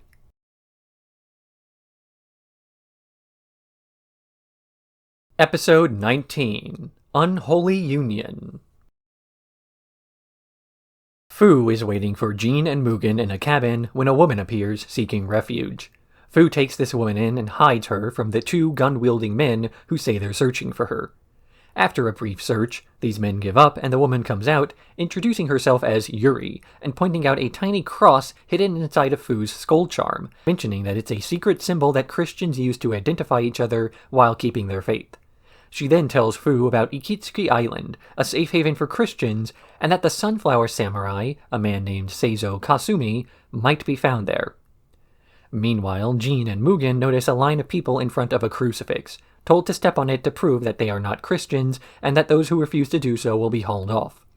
Mugen, who hates when people tell him what to do, refuses to step on the crucifix and draws his sword, ready to fight the men. But a man rides in on horseback and begins firing a gun to the ground. He declares that he is Xavier III, the grandson of Francis Xavier, and that he fights for Christians across Japan as he drives off the men running the test. Francis Xavier was a Catholic missionary who, on behalf of the Portuguese, made a trip to the Far East to convert people, as well as to introduce Catholicism to Japan. His efforts found decent headway at first, as the Japanese accepted the new religion nearly as well as they had adopted Buddhism before, the beliefs being slightly modified to better fit their existing system. But in spite of having nearly 100,000 followers at one point, things took a turn for the worse following Japanese reunification under Toyotomi Hideyoshi. At first he accepted Christianity as a matter of individual belief and freedom, but many local daimyo took advantage of the Christian access to the West, converting so they would have easier access to saltpeter, which was then used to produce firearms. Between this, and Christian leaders using their faith to justify the burning of Shinto and Buddhist temples, there was a much more concerted effort to drive Christianity out of Japan, viewing it as emblematic of foreign influence on the country. There was a short period of armed conflict against the Jesuits, after which the local daimyo pinned the entire blame on the foreign missionaries, causing them to be driven out of everything but a port in Nagasaki, where many Christians began to hide out for centuries afterwards. It wouldn't be until 2 centuries had passed during the Meiji Restoration that Christians would finally have religious freedom once again, but that's far outside the time frame of Samurai Champloo. The 2 gun-wielding men from before arrive back at Fu's abandoned shack, now knowing that Yuri is there with her, and they knock Fu unconscious while carrying the other girl away. Fu awakens to Jean and Mugen overlooking her and immediately convinces them to help her track down her new friend, finding a heavily armed village that gives them shelter for the night. But overnight, Fu sees a procession of people all headed towards a cave, and follows the group, seeing Xavier III leading the people in prayer as he tells him the only way into heaven is to make as many guns as possible. When Mugen and Jean realize that Fu is gone, they start to search the village to hunt her down, discovering not only some of Xavier's men making a deal to sell these firearms while passing them off as European imports, but that the earlier arrangement with the crucifix test was also a front to attract the attention of more Christians in villages nearby. Back at the church, Fu is captured yet again, thrown into a cell with Yuri, who tells her about the fact that Xavier has been using religion as a means of making money, and that the secrecy of the Christians is great from hiding from the authorities. She then proceeds to mention that her father used to be a gunsmith, but that he was gunned down by Xavier III's own men when he learned of their illegal practices, as a means of covering up loose ends. But in better news, she also tells Fu what she knows about Seizo Kazumi of the Ikitsuki Islands. The next morning, Xavier III is preparing a massive wedding, intending to marry Yuri against her will during another congregation of the church. Fu tries to stop him, and even manages to convince Yuri to stand up for herself against the ceremony, but he merely declares that both women are possessed by demons, and starts to execute them. But Jean and Mugen enter the church in front of a man they interrogated, and he says that the entire scheme has been found out, which makes the rest of the churchgoers panic over the fact that they've been duped. Xavier III tries to shoot at Mugen, but only manages to hit the cross behind him. It falls and knocks off the man's fake nose and goatee, revealing his fraud to everyone. He tries to beg for forgiveness when Yuri arms herself, and she attempts to spare him, but Xavier III uses this moment her guard is let down to grab a small cannon and fire at the girls. But the shoddy craftsmanship, or if you prefer divine intervention, causes it to explode in his face. In the end, the four of them are standing atop a hill preparing to head to Ikitsuki Island when Mugen asks who the Sunflower Samurai really is, and Fu admits that the Sunflower Samurai is her father. Samurai Champloo repeatedly makes a point about the conditions of its main characters, that all of them are in some way social outcasts, but that by uniting over the things that they have in common, they can overcome the things that make them stand out. Christians are being persecuted in this episode, and Mugen comes to their aid. This is not something that he does out of empathy, but sympathy. When he's told to perform the stepping test, he refuses on the grounds of not being told what to do. He even considers going along with the test after Jean tells him not to step on it, the guy's indifference causing Mugen to get confused when trying to do the opposite of what he's told. And part of the reason why this sort of companionship between the lower rungs of society is so important is seen in the way in which the faux Xavier manipulates the Christians. Because people who are in these positions often don't have the luxury of choosing their allies or their friends. They end up connecting to anyone who doesn't seem immediately interested in hurting them and are therefore very easy to manipulate, as a person who's out to exploit them is still better company than the person who's out to hurt them.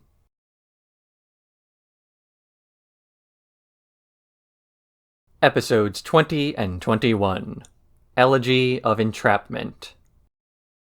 The episode begins with the trio taking refuge in a restaurant where a goze is singing The Tale of Kuzunoha, a song about a fox woman who marries, has a child, but abandons this child when he discovers that she has a foxtail. Mugen is immediately stricken by this blind performer, and despite her refusing to accept the help or pity of others, he still fights off a few guys who are trying to extort her for playing in their territory. She apologizes for her earlier behavior as Mugen explains that his actions were done less out of pity and more out of a desire to fight. After clearing this up, she offers to travel with the others, as they are headed in the same direction. For the next several days, they go from place to place, with Mugen and Jean serving as bodyguards to Sarah, who pays for their lodging with her performances. While on the road, Jean notices a charm of hers that indicates that she has a child, and when pressed, she admits that she has a son she no longer sees as her blindness makes it impossible for her to properly care for him. When they stop to bathe, Sarah asks Fu what Mugen looks like, as the two have been spending more and more time alone. They converse about their reasons for traveling, with Fu saying that she wants to punch her father after meeting up, while Sarah laments that the journey is going to be over soon, and she doesn't know what to do after that happens. She also asks one last favor of Fu, that the two of them soon split up, and that one of her bodyguards travel with her, while the other goes with Fu. She asks this as she wants to visit her son again, and their journeys are taking them in different directions. After a bit of deliberation, she decides to send Jean with Sarah, while she and Mugen travel to Ikitsuki, and she cries when Jean doesn't offer any resistance. But while they were picking out a present for Sarah's son at a fair, she was approached by a masked figure who reminded her of her orders. When Jean and Sarah are crossing a narrow bridge, she suddenly attacks him, refusing to offer any explanation as to why, but showing a surprising amount of knowledge about Jean's movements and an ability to dodge his attacks. Jean realizes he doesn't have to hold back against her, and the two clash. During the Warring States era, it was not uncommon for women to wield weapons alongside men, with several accounts of prominent female warriors that treated gender as an afterthought rather than a novelty. Often, the wives of samurai were expected to, in addition to maintaining the household, defend it from intruders, whether they be simple robbers or greater threats to the stability of the country. When things got bad, anyone who could hold a weapon would be called upon, and minutia like gender was not a disqualifying factor. Like Sarah, the weapon of choice was a three-pronged spear called a yari, or a naginata, that helped to offset size and strength differences. But when the Warring States era ended, the role of the samurai shifted. They were now the bookkeepers and domestic servants of powerful families, and as such, the role of woman was shifted down a peg as well. This, combined with Neo-Confucian ideals that demanded a woman play a more subservient role to their husband, meant that the position of woman was rapidly diminished in Japanese society. Jean and Sarah's fight from the last episode continues, with Jean taking a few hits while being unable to get close. Eventually he realizes that he can't win the fight, so he cuts the bridge supports themselves, causing both of them to fall into the river below. The next morning, people from the town that Mugen and Fu are traveling through hear about this bridge falling, and, remembering that that was the direction Jean and Sarah were traveling, help in the search party when they come across Sarah, barely alive.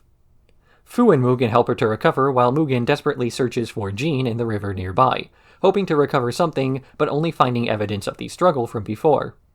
When he finds Sarah's instrument as well as her walking stick with the hidden Yari inside, he deduces that she was an assassin, and returns both objects to her. Sarah then tells Mugen that she'll be waiting for the guy by the river for their next fight. The two meet up, with Sarah preparing to fight as Mugen realizes that he does not have to hold back against her at all. With the soundtrack paralleling the travel montage from the previous episode, Mugen is repeatedly put on the defensive during the fight, not only realizing that holding back was pointless, but that Sarah might be stronger than him. They talk a bit about Sarah's methods for detecting movement, saying that she can not only sense things beyond sight, but that she can detect emotions, claiming Mugen has never been loved. But she's thrown into doubt when Fu overhears the sound of clashing blades and rushes over to investigate, seeing an injured Mugen about to be finished off by Sarah's spear. Fu dives on top of Mugen's body and begs Sarah to spare him, so she walks away into the night, leaving them alive. Elsewhere, Jean is waking up inside a cabin where a man says he fished the guy out of the river before taunting him by leaving a food bowl on the other side of the room. Jean limps over to eat, only to find it empty, and that it was a test by the man to see how well he could move. Later, he tries to teach Jean how to catch a fish, not by grabbing it but by moving with the flow of the river so it can't detect you, although his attempt to show this technique off fails. Jean tries to thank him for the service, but the man, who calls himself Musashi Miyamoto, then later Johnny, tries to insist that he didn't really do anything. Meanwhile, Sarah is traveling alone again before the man who threatened her before admonishes her for losing her nerve, saying that she must return to finish the job. Jean then returns to Fu and Mugen, offering them some of the fish he caught earlier before collapsing to recover more of his strength. As they sit in a cabin together, they ponder who could have possibly sent an assassin after them, listing off all the crimes they've committed, but deducing that none of the people they've offended could possibly afford to hire a woman of Sarah's caliber. Fu then adds that she mentioned her son being held by someone, and that she's probably being blackmailed into fighting for his sake. Mugen gets up to leave that night, with Jean warning him about the way she can see things that aren't there, and that he ought to move as though he were catching a fish, though Mugen doesn't quite understand this line of reasoning. He meets up with Sarah once more and prepares for a rematch. Mugen is outmatched as before, but remembering Jean's advice, takes off his shoes and stops moving, causing Sarah to walk just past him. Once her back is turned, he goes for a slice that she dodges, but instead of counterattacking, she pulls away at the last second, and Mugen kills her with one blow. He gets angry that she let herself die, before Sarah admits that her son is long since dead. A question that's important to ask regarding this entire series' premise is why? Why exactly did Jean and Mugen bother to travel along with Fu in the first place, knowing so little about where she was going, and why she was going there? Why is this teenage girl's search so important that two highly skilled samurai should even bother to travel with her? And why is it that they keep coming back to one another when leaving for some other pursuit would be easy? And the answer seems to come down to an unsatisfying just because. Jean is a ronin, a student without a teacher who's on the run from a revolving list of men intent on killing him for revenge or to make a name for themselves. He has no real purpose in life, once dedicating himself to his studies, but now having nothing more he can learn in good faith without tarnishing the legacy of Enshiro Maria. Mugen is a former pirate who took the fall for an accomplice and has been on the run ever since, but that's not to imply that he was accepted into society before then either. Once on the main island, he began to simply meander from place to place, picking fights with anyone who told him what to do, as he rejects any sort of social structure out of principle. So what these two men have in common is the fact that they share so little in common with the average man. Neither Jean nor Mugen has a purpose in life, and as such they look for something to do. Not so much something in the long term, like a goal to strive for, or something that'll take a lifetime to accomplish, or something that one uses to make a definition for themselves, but rather a meaningless task to pass the time. They are traveling with Fu because they need something to do, rather than any sort of obligation to the girl or what she represents.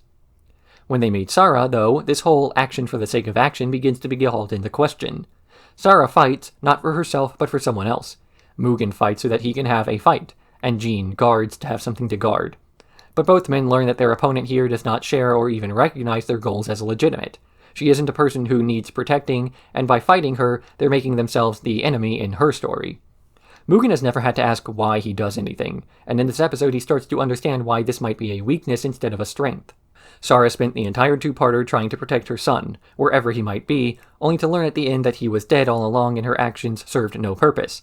And when she accepts that her actions were meaningless, she allows Mugen to kill her. This loss of life is something that neither Jean nor Mugen would have ever accepted or done, though, even if Jean has mentioned, in Lullabies of the Lost, that he believes himself dead already. So clearly these men are alive for a reason, it's just not a reason that they know yet. And it's important to understand, too, that a reason is not a purpose. Jean spends his recovering time with an eccentric old man who calls himself Musashi Miyamoto, one of Japan's most famous swordsmen, except he admits this is a falsehood. He also tries to show off how moving with the flow will allow you to catch a fish, but fails at that anyway. And Jean passes this faux wisdom to Mugen, who proceeds to win the fight not by internalizing Jean's lesson, but because his foe let herself die. The whole moral of this episode was set up to be, well, amoral, but ultimately everything that happened and all the struggles that were overcome had no real meaning or purpose, just like the journey itself.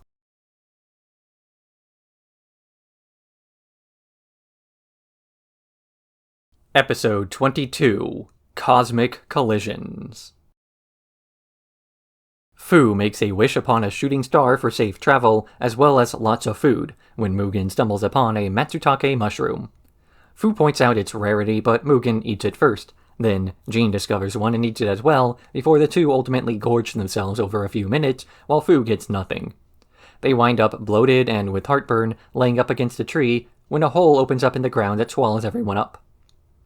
Fu awakens in a dark cave, trying to find Jean or Mugen, but grabbing two random guys instead, who seem more afraid of her than she is of them. Mugen gets called over by the screaming, and he chops one of the guys' arms off, scaring the two away. But they follow the guys to an opening where the trio finds themselves inside of a massive man-made crater. They are then accosted by a man playing a biwa while quoting from the Tale of the Heike, who introduces himself as a long descendant of the Heike named Shige. He is searching for a buried treasure that his family has a right to, and offers a large cut of the money to the trio for their assistance, which Jean and Mugen give, in spite of Fu's hesitation. An indeterminate amount of time passes, with the group continuing to do back-breaking labor while eating the only thing they have available, wasabi. But Fu starts to notice inconsistencies, such as the man whose arm Mugen cut off earlier having both his arms intact, and a couple of miners who were crushed by a falling boulder alive a while later on. This comes to a head when Fu overhears two of the men discussing the war between the Heike and the Genji clan, as though it were currently ongoing, and so she investigates further, following Shige when he heads out to summon more men, as any of the direct questions she asks the guy got roundabout answers. She sneaks into a graveyard where the guy starts to raise the dead, and when she screams, the dead chase after her. Meanwhile, Mugen and Jean are growing suspicious as well, checking the family tree that Shige was showing off before to see if he really was who he claimed to be, when they hear Fu screaming as she runs near. Mugen draws his sword and begins to cut down the zombies, only for them to simply get back up and overwhelm him. But before they can get to him, Jean points out that there's a missing gap on the family tree, and that Shige was not related to the Heike after all, as well as the fact that the clan has been gone for over 500 years. He tries to insist that the zombies can continue to dig, but they swarm him instead, so he ends the episode by strumming his biwa and making a meteor collide with the dig site, killing everybody in a big mushroom cloud. This is one of the more contentiously reviewed episodes of Samurai Champloo, with many viewers unable to figure out just what the heck happened. While Samurai Champloo has always played fast and loose with its timeline, here, the timeline being off by about 500 years gets called out by the main cast as though it's only now an issue. The main antagonist, Shige, is obsessed over a long-dead ideal and insists on making other people dig for his treasure for hundreds of years, rather than moving on as it would make sense to do. And while one could point out that this is a metaphor, the people of Japan start obsessing over imperial conquests of the past and then getting wiped out by a mushroom cloud, the overall tone of the episode winds up with mixed messages so thoroughly that nothing really ends up shining through. Maybe the entire thing was merely a hallucination brought on by the mushroom that Jean and Mugen ate at the start of the episode. But Fu didn't eat any of them, so why was she involved? The ultimate answer to so many of these questions can probably be answered with a Doyleist response. It's a TV show. None of the stuff actually happened. And while it's a bit frustrating that the previous episode can end with a shocking revelation about Jean and Mugen being hunted down by the government, as well as the truth behind their journey, only to then hop to a non-sequitur episode, it's also more realistic tonally than anything a person could expect. Real life does not follow plot arcs or have tonally significant outcomes. It's just a bunch of things that crazy people do for no reason.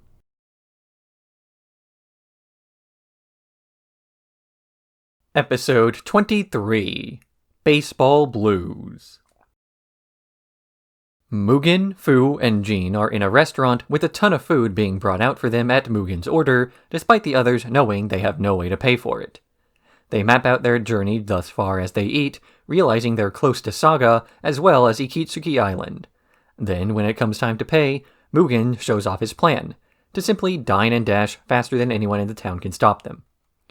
But as he's running, a man observing the incident jumps from a tree and throws a baseball at Mugen, hitting him in the head and knocking him out.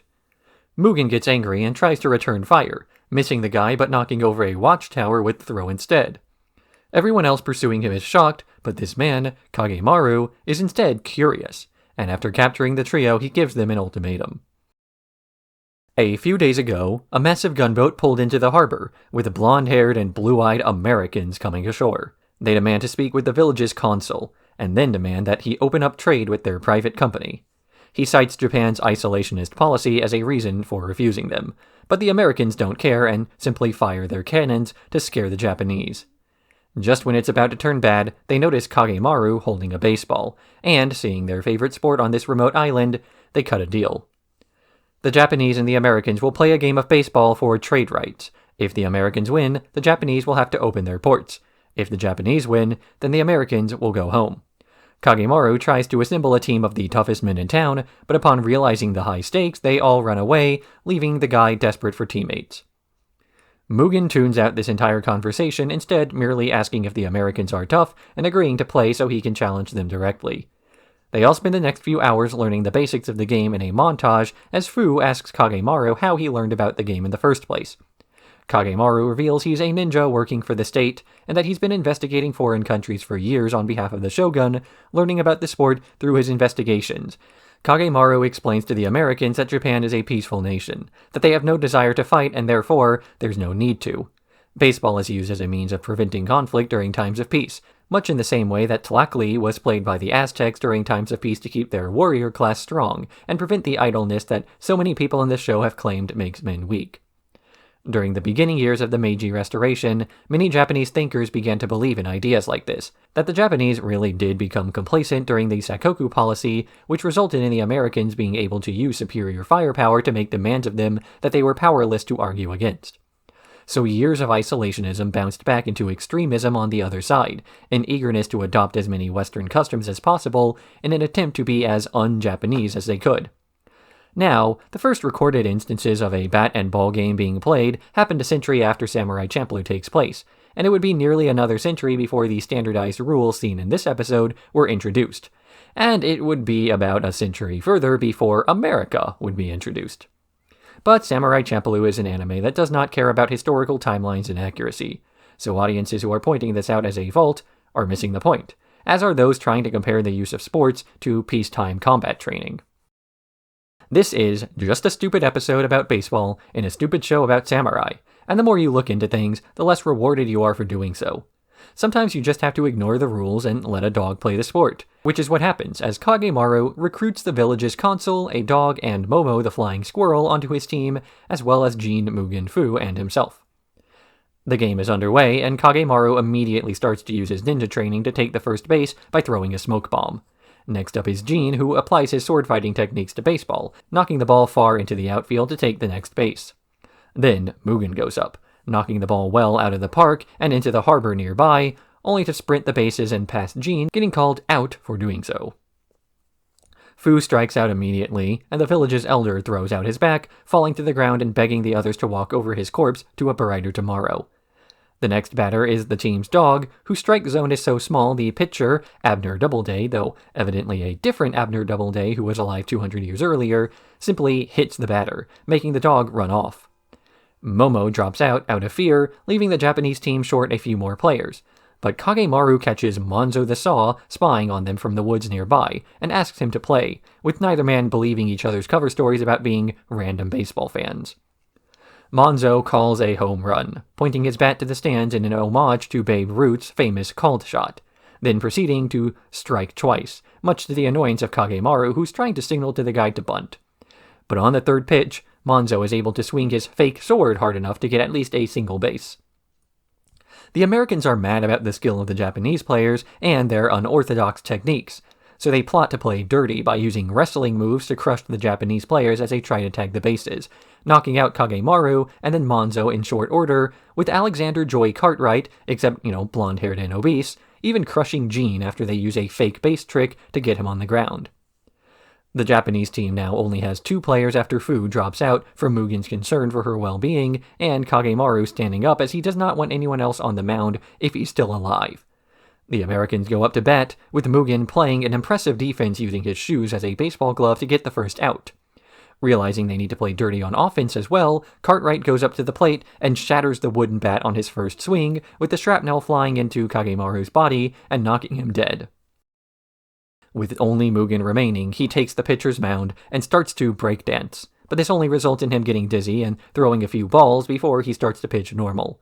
His first pitch blasts a hole in the fence behind the batter, with the second cracking the guy's ribs. In spite of giving the other team free walks, Mugen continues to throw more and more balls, knocking each man out one by one, until even Alexander Joy Cartwright is knocked unconscious.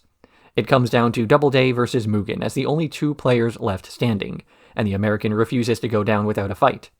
He throws his bat at the same time that Mugen throws the ball, and both men are hit simultaneously.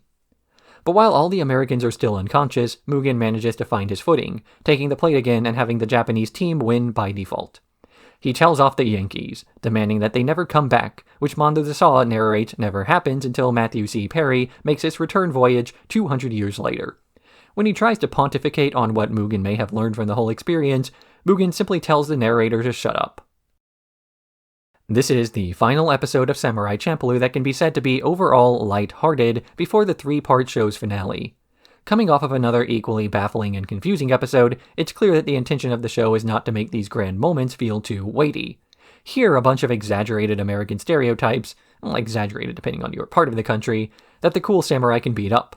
And while the silly depiction of Westerners is obviously a stretch made to be comedic to tell a particular story, this is hardly different from the way Eastern samurai and ninja are portrayed. It's all very over the top, with the cultural icons being played exactly as the romanticized version of events tells them, then mashed together in such a way as to tell a story where a bunch of falsehoods come together to make something completely made up, but with just enough truth in each part as to be engaging from the outset. Champloo, as in Samurai Champloo, is an Okinawan dish consisting of a bunch of ingredients mixed together like a stir-fry, including bitter melon and spam, its name coming from the Malay word campur meaning to mix. As it consists of potted meat brought over by World War II soldiers and native fruit, it's a mix-up in every sense of the word, being both a mix of cultures and the ingredients from these cultures as well. So Samurai Champloo takes this mentality and applies it to the history and culture that it borrows from, mixing in fact with fiction, pop culture with history, and old movies with old textbooks. A more authentic translation of the title could be Samurai Remix, better fitting with the musical styling of the show's hip-hop and lo-fi backing tracks. But there's always this obsession with preserving the original names of anime when they come to the West, which is something that ought to come with whether the West is the intended audience. In this instance, Samurai Champloo borrows from so many cultures that the intended audience is basically whoever ends up watching the show.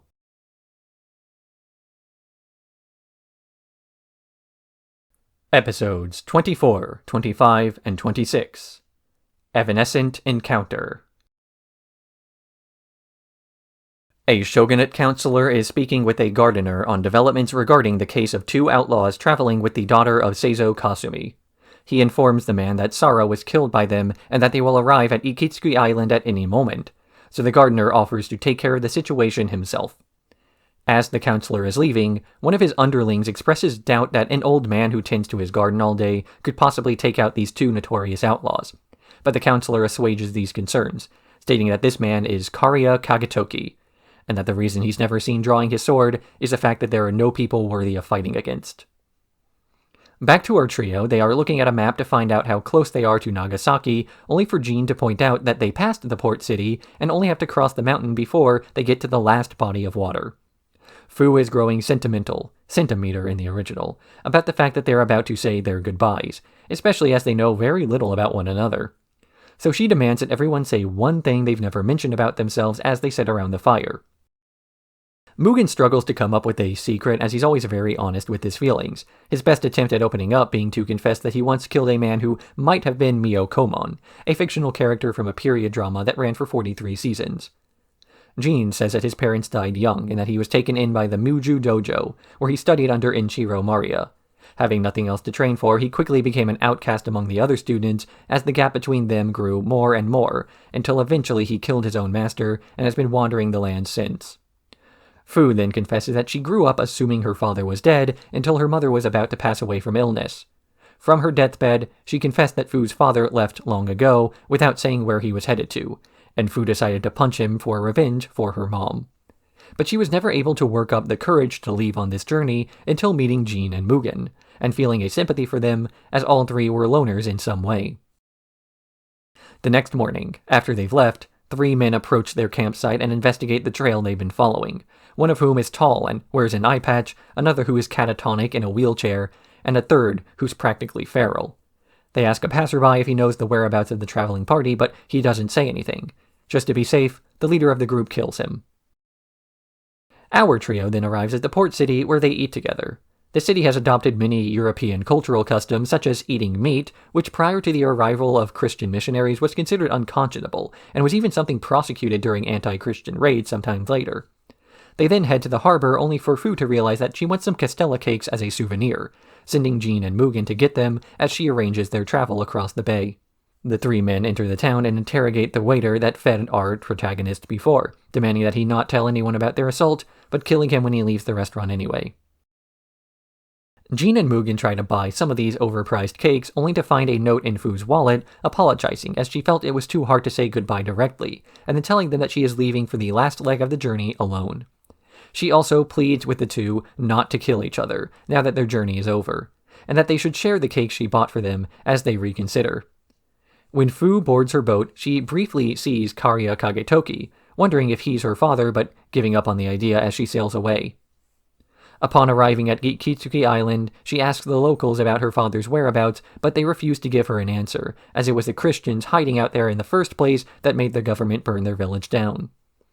Back at the port town, Mugen and Jean are approached by Kariya, who tells them about the inevitability of despair as he admits the truth. The shogunate has known for a while that Fu was trying to meet up with her father, and has had the trio followed to better learn his whereabouts.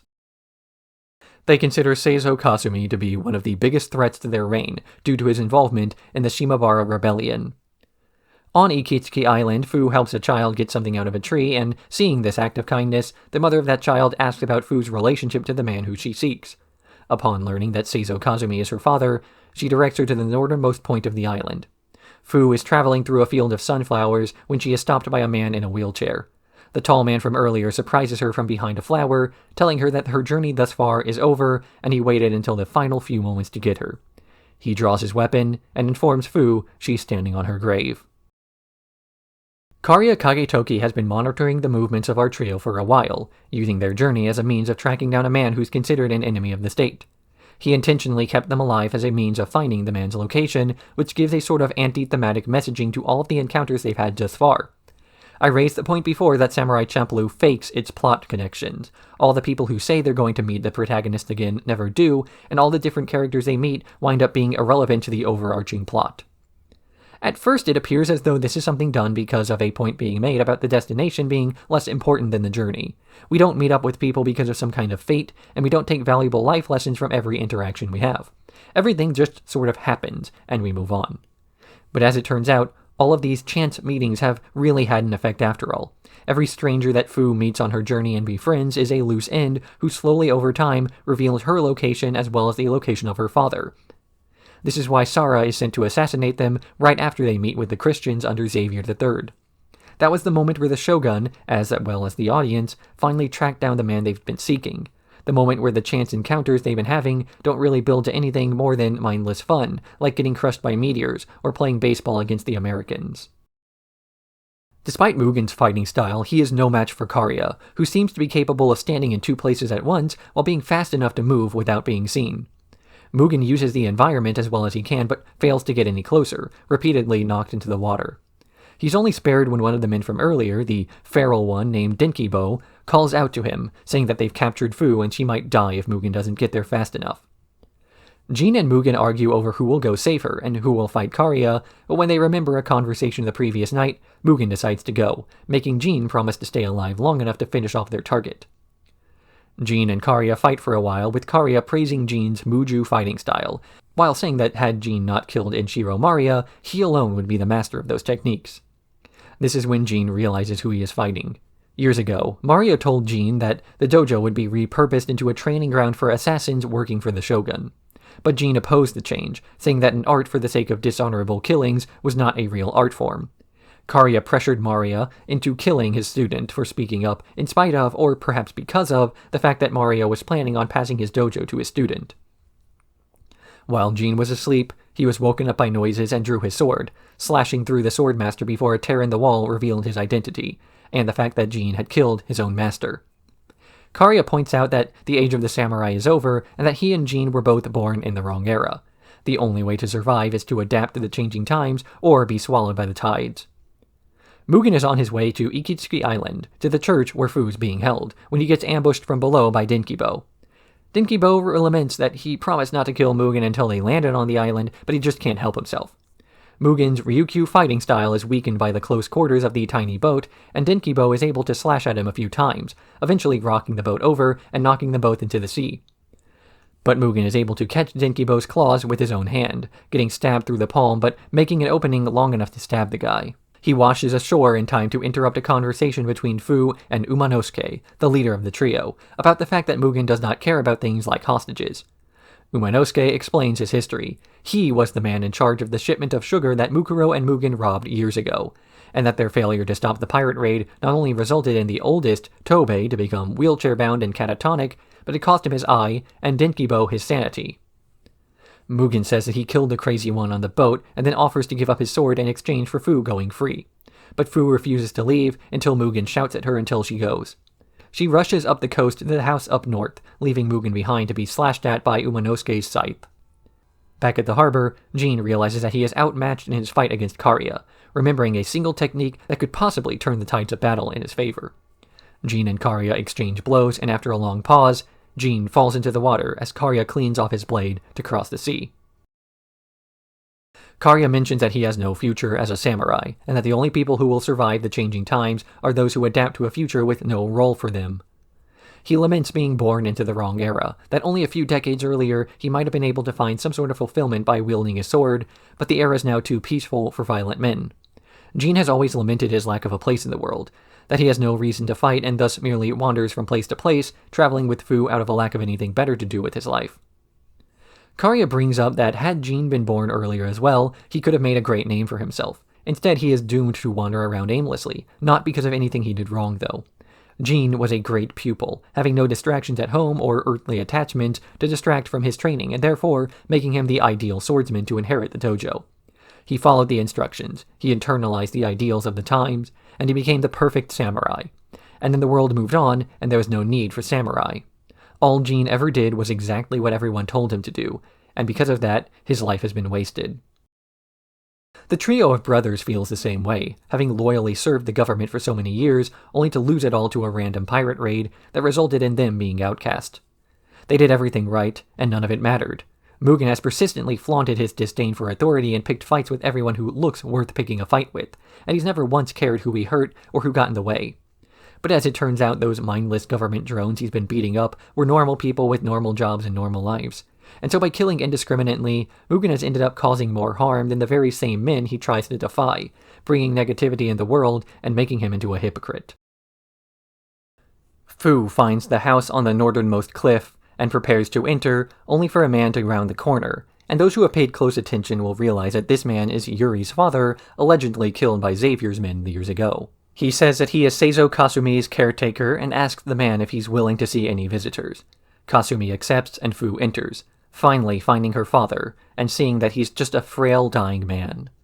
She confesses that she wanted to punch him as punishment for abandoning her those years ago, but also thinks it's unfair that he's now too frail for anything that she does to matter. Seizo admits that he's been thinking of Fu and her mother every day for the last several years, but that he had to abandon them in order to prevent the Shogun's men from finding out their location. But this is all fruitless, as Kariya approaches the house, fresh from his victory over Jin. He enters the house, declaring that he is there on the orders of the Shogun to kill the man involved in the Shimabara rebellion, and asks if Kasumi has any final words before he kills him in front of Fu. He then turns to the girl, saying that his next orders were to kill the family of the man as well as his retainers. Fu gets chased to a cliff where Kariya offers her the choice between death by his hands or suicide. And then Jin returns. Mugen is fighting against Umanosuke in the church, unarmed and merely being tossed around by the guy's scythe. The one-eyed man says that he wants Mugen to suffer as much as he has, but Mugen tells him that this is impossible because he's suffered enough in his life. Enraged, Umanosuke starts to slash wildly as Mugen plays defensively, dodging the attacks but taking a lot of damage in the process, including having his arm broken. But after a few more huge slashes, the church they're in collapses, but both men survive, climbing out of the rubble to fight along the beach. As Mugen is running from Umanosuke, he continuously tries to get close enough to the guy before ultimately managing to kick his weapon away, where it wraps around Mugen's tossed-off sword. Now in close quarters, Umanosuke draws a backup blade and tries to stab at Mugen, only for Mugen to return the man's blade to its holster, where it chops off his foe's head. Kariya chides Jin for bothering to return, throwing away the life that he so narrowly managed to preserve. But Jin says that he has a purpose to being there. He has finally found a reason to fight, other than for survival. The other man states that survival is all there is, and he draws their blade, as Jin flashes back to a lesson from his master, where he learns the technique that he used to kill Yukimaru back in episode 18. Jin intentionally leaves an opening in his defense, and allows Kariya to stab him in the back, so that he can get a finishing blow. Mugen then gets up from his fight, only to be shot in the back by a wheelchair-bound Tobe, who has a gun built into the wheelchair. Mugen tries to limp over to the man to finish him off as well, only for the wheelchair to drop a bunch of explosives, similar to the kind that Mukuro used to blow up the ship years ago. He ignites them all as Mugen is standing next to him, and both men are enveloped in a cloud of smoke and ash. Mugen finds himself lying on the ground, surrounded by the Pontu spirits from before, as they take him to the afterlife. He's too helpless to resist their draw, and he feels himself fading away, only to wake up with Fu over him. Jin limps over, still reeling from the fatal blow from before, as he draws his sword. Mugen gets up, holding his own sword, as the two men finally prepare to conclude the duel they began back in episode 1. They swing their swords, and both blades break. The men then collapse on the beach. They wake up in a shack, discussing the fact that neither man really cares about killing each other anymore, as Fu feeds them to regain their strength. Several weeks later, they're well enough again to stand at a crossroads, all prepared to head their separate ways when Fu finally admits something. The coin flip from the first episode actually landed on heads, and they were never obligated to travel with her in the first place. With that truth behind her, she walks into the distance as the other men say their goodbyes. The first time I watched Samurai Champloo, I found the ending to be abrupt and unsatisfying. These characters who have spent so long together seem to have learned nothing, with Fu's journey resulting in a reunion with a dying man, and her original plan falling through while the two bodyguards continued the fight they started, as though they never grew any closer at all. And then, just when a thematic death of those two men whose character journeys have completed would be fitting, they wind up giving up on the fight, calling it a draw, and going their separate ways as though nothing they did mattered. But on further retrospective, this was as fitting an episode as the show possibly could have produced for its ending. The entire journey thus far has been an attempt by Jin and Mugen to stave off boredom, more or less. They never really found a meaning in their lives, and so many of the antagonists have opposed them out of a sense of trying to find some meaning where there is none. People are seeking revenge, or promotions, or survival, or some sort of ideological victory in life. Kari is fighting them so that he can adapt to the changing world, hoping to find meaning by creating some. But in the end, none of that really mattered. The end of the Age of the Samurai isn't meant to be some thematic connection to the lives of our characters, it's just a thing that happened. Everyone so desperately wants to find some meaning in life by looking backwards, trying to piece together an ideology out of the things that have already happened. But the real meaning in life is not found out of the reasons you do stuff, but the stuff that you do. The winning ideology is not an ideology in the end. Meaning is found by people who make meaning. And even then, this too shall pass, as whatever worked for you once might not work again tomorrow. So you should be flexible enough to move on to whatever makes you happy.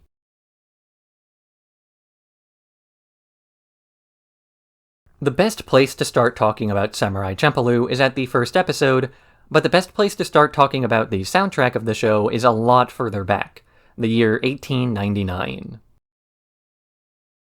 Maurice Ravel released Pavane pour un enfant defunt, one of those classical songs that if you don't recognize the name, you surely recognize the tune. A pavane was a slow processional dance used by Spanish nobility, more prominent in the 16th century. He didn't write the song for a specific princess or individual, but instead mentioned that it was intended to be nostalgic, evoking a sense of old traditions that have long since been moved away from. The song is still popular among the French and worldwide classical scenes today, in spite of even for the time being constructed out of harmonies that weren't widespread for centuries. Even though the scene had since moved on, eschewing the mainstream to focus on what has always worked still invokes a certain something in the audience. And this is a something that was picked up even decades later, with the composition The Lamp is Low, written by jazz composer Peter DeRose. The Lamp is Low uses the same melody as Ravel's piece, but this time is written as a late-night, slow composition for couples to dance to or to put on in a lounge. Romantic but wistful, it was popularized by Mildred Bailey and is still used to this day as a popular piece, getting performed just as often as the song whose melody it borrows from. But one of the most popular renditions of The Lamp is Low was performed by Laurindo Almeida, a Brazilian guitarist who is often considered to be the godfather of bossa nova music. He takes this song and puts a faster spin on it, using frantic ascending runs to give it an extra bit of energy, while still capturing the slow processional feel that was present in both 1931 and 1899. And that brings us up to speed with Samurai Champloo, an anime with a soundtrack that has long since outlasted even the success of the show it accompanied. This soundtrack was primarily mixed by the artist Nujabes, real named Seiba Jun. But Nujabes, as Laurindo Almeida before him, is often considered the godfather of the lo-fi offshoot of hip-hop, known for repetitive instrumentals that can serve as a backing track for anything from spoken word poetry to a 24/7 studying mix. You know, those YouTube playlists that just play soft hip-hop instrumentals on a 24-hour loop? You can thank Nujabes for bringing that genre into the mainstream with tracks like Aruarian Dance, which makes heavy use of sampling Laurindo's Almeida's rendition of Mildred Bailey's cover of Maurice Ravel's classical masterpiece. A song that has made it across 3 centuries, 4 continents, and 4 genres, and one that continues to be remixed and remade time and time again. Because that's the beautiful thing about music. It's not nearly as static a thing as people often like to claim it is. One artist covering another one's work will not and should not capture the original feeling. It will have a bit of the other person present no matter what. This is true whether it's an adaptation, a cover, or even a different performance the following night by the same band. No 2 pieces of music are ever the same because they evolve constantly through the person playing it and the times in which it's performed. Just as Samurai Champloo teaches us that cultures can shift as people shift with it, music has the same effect placed onto it and placed by it.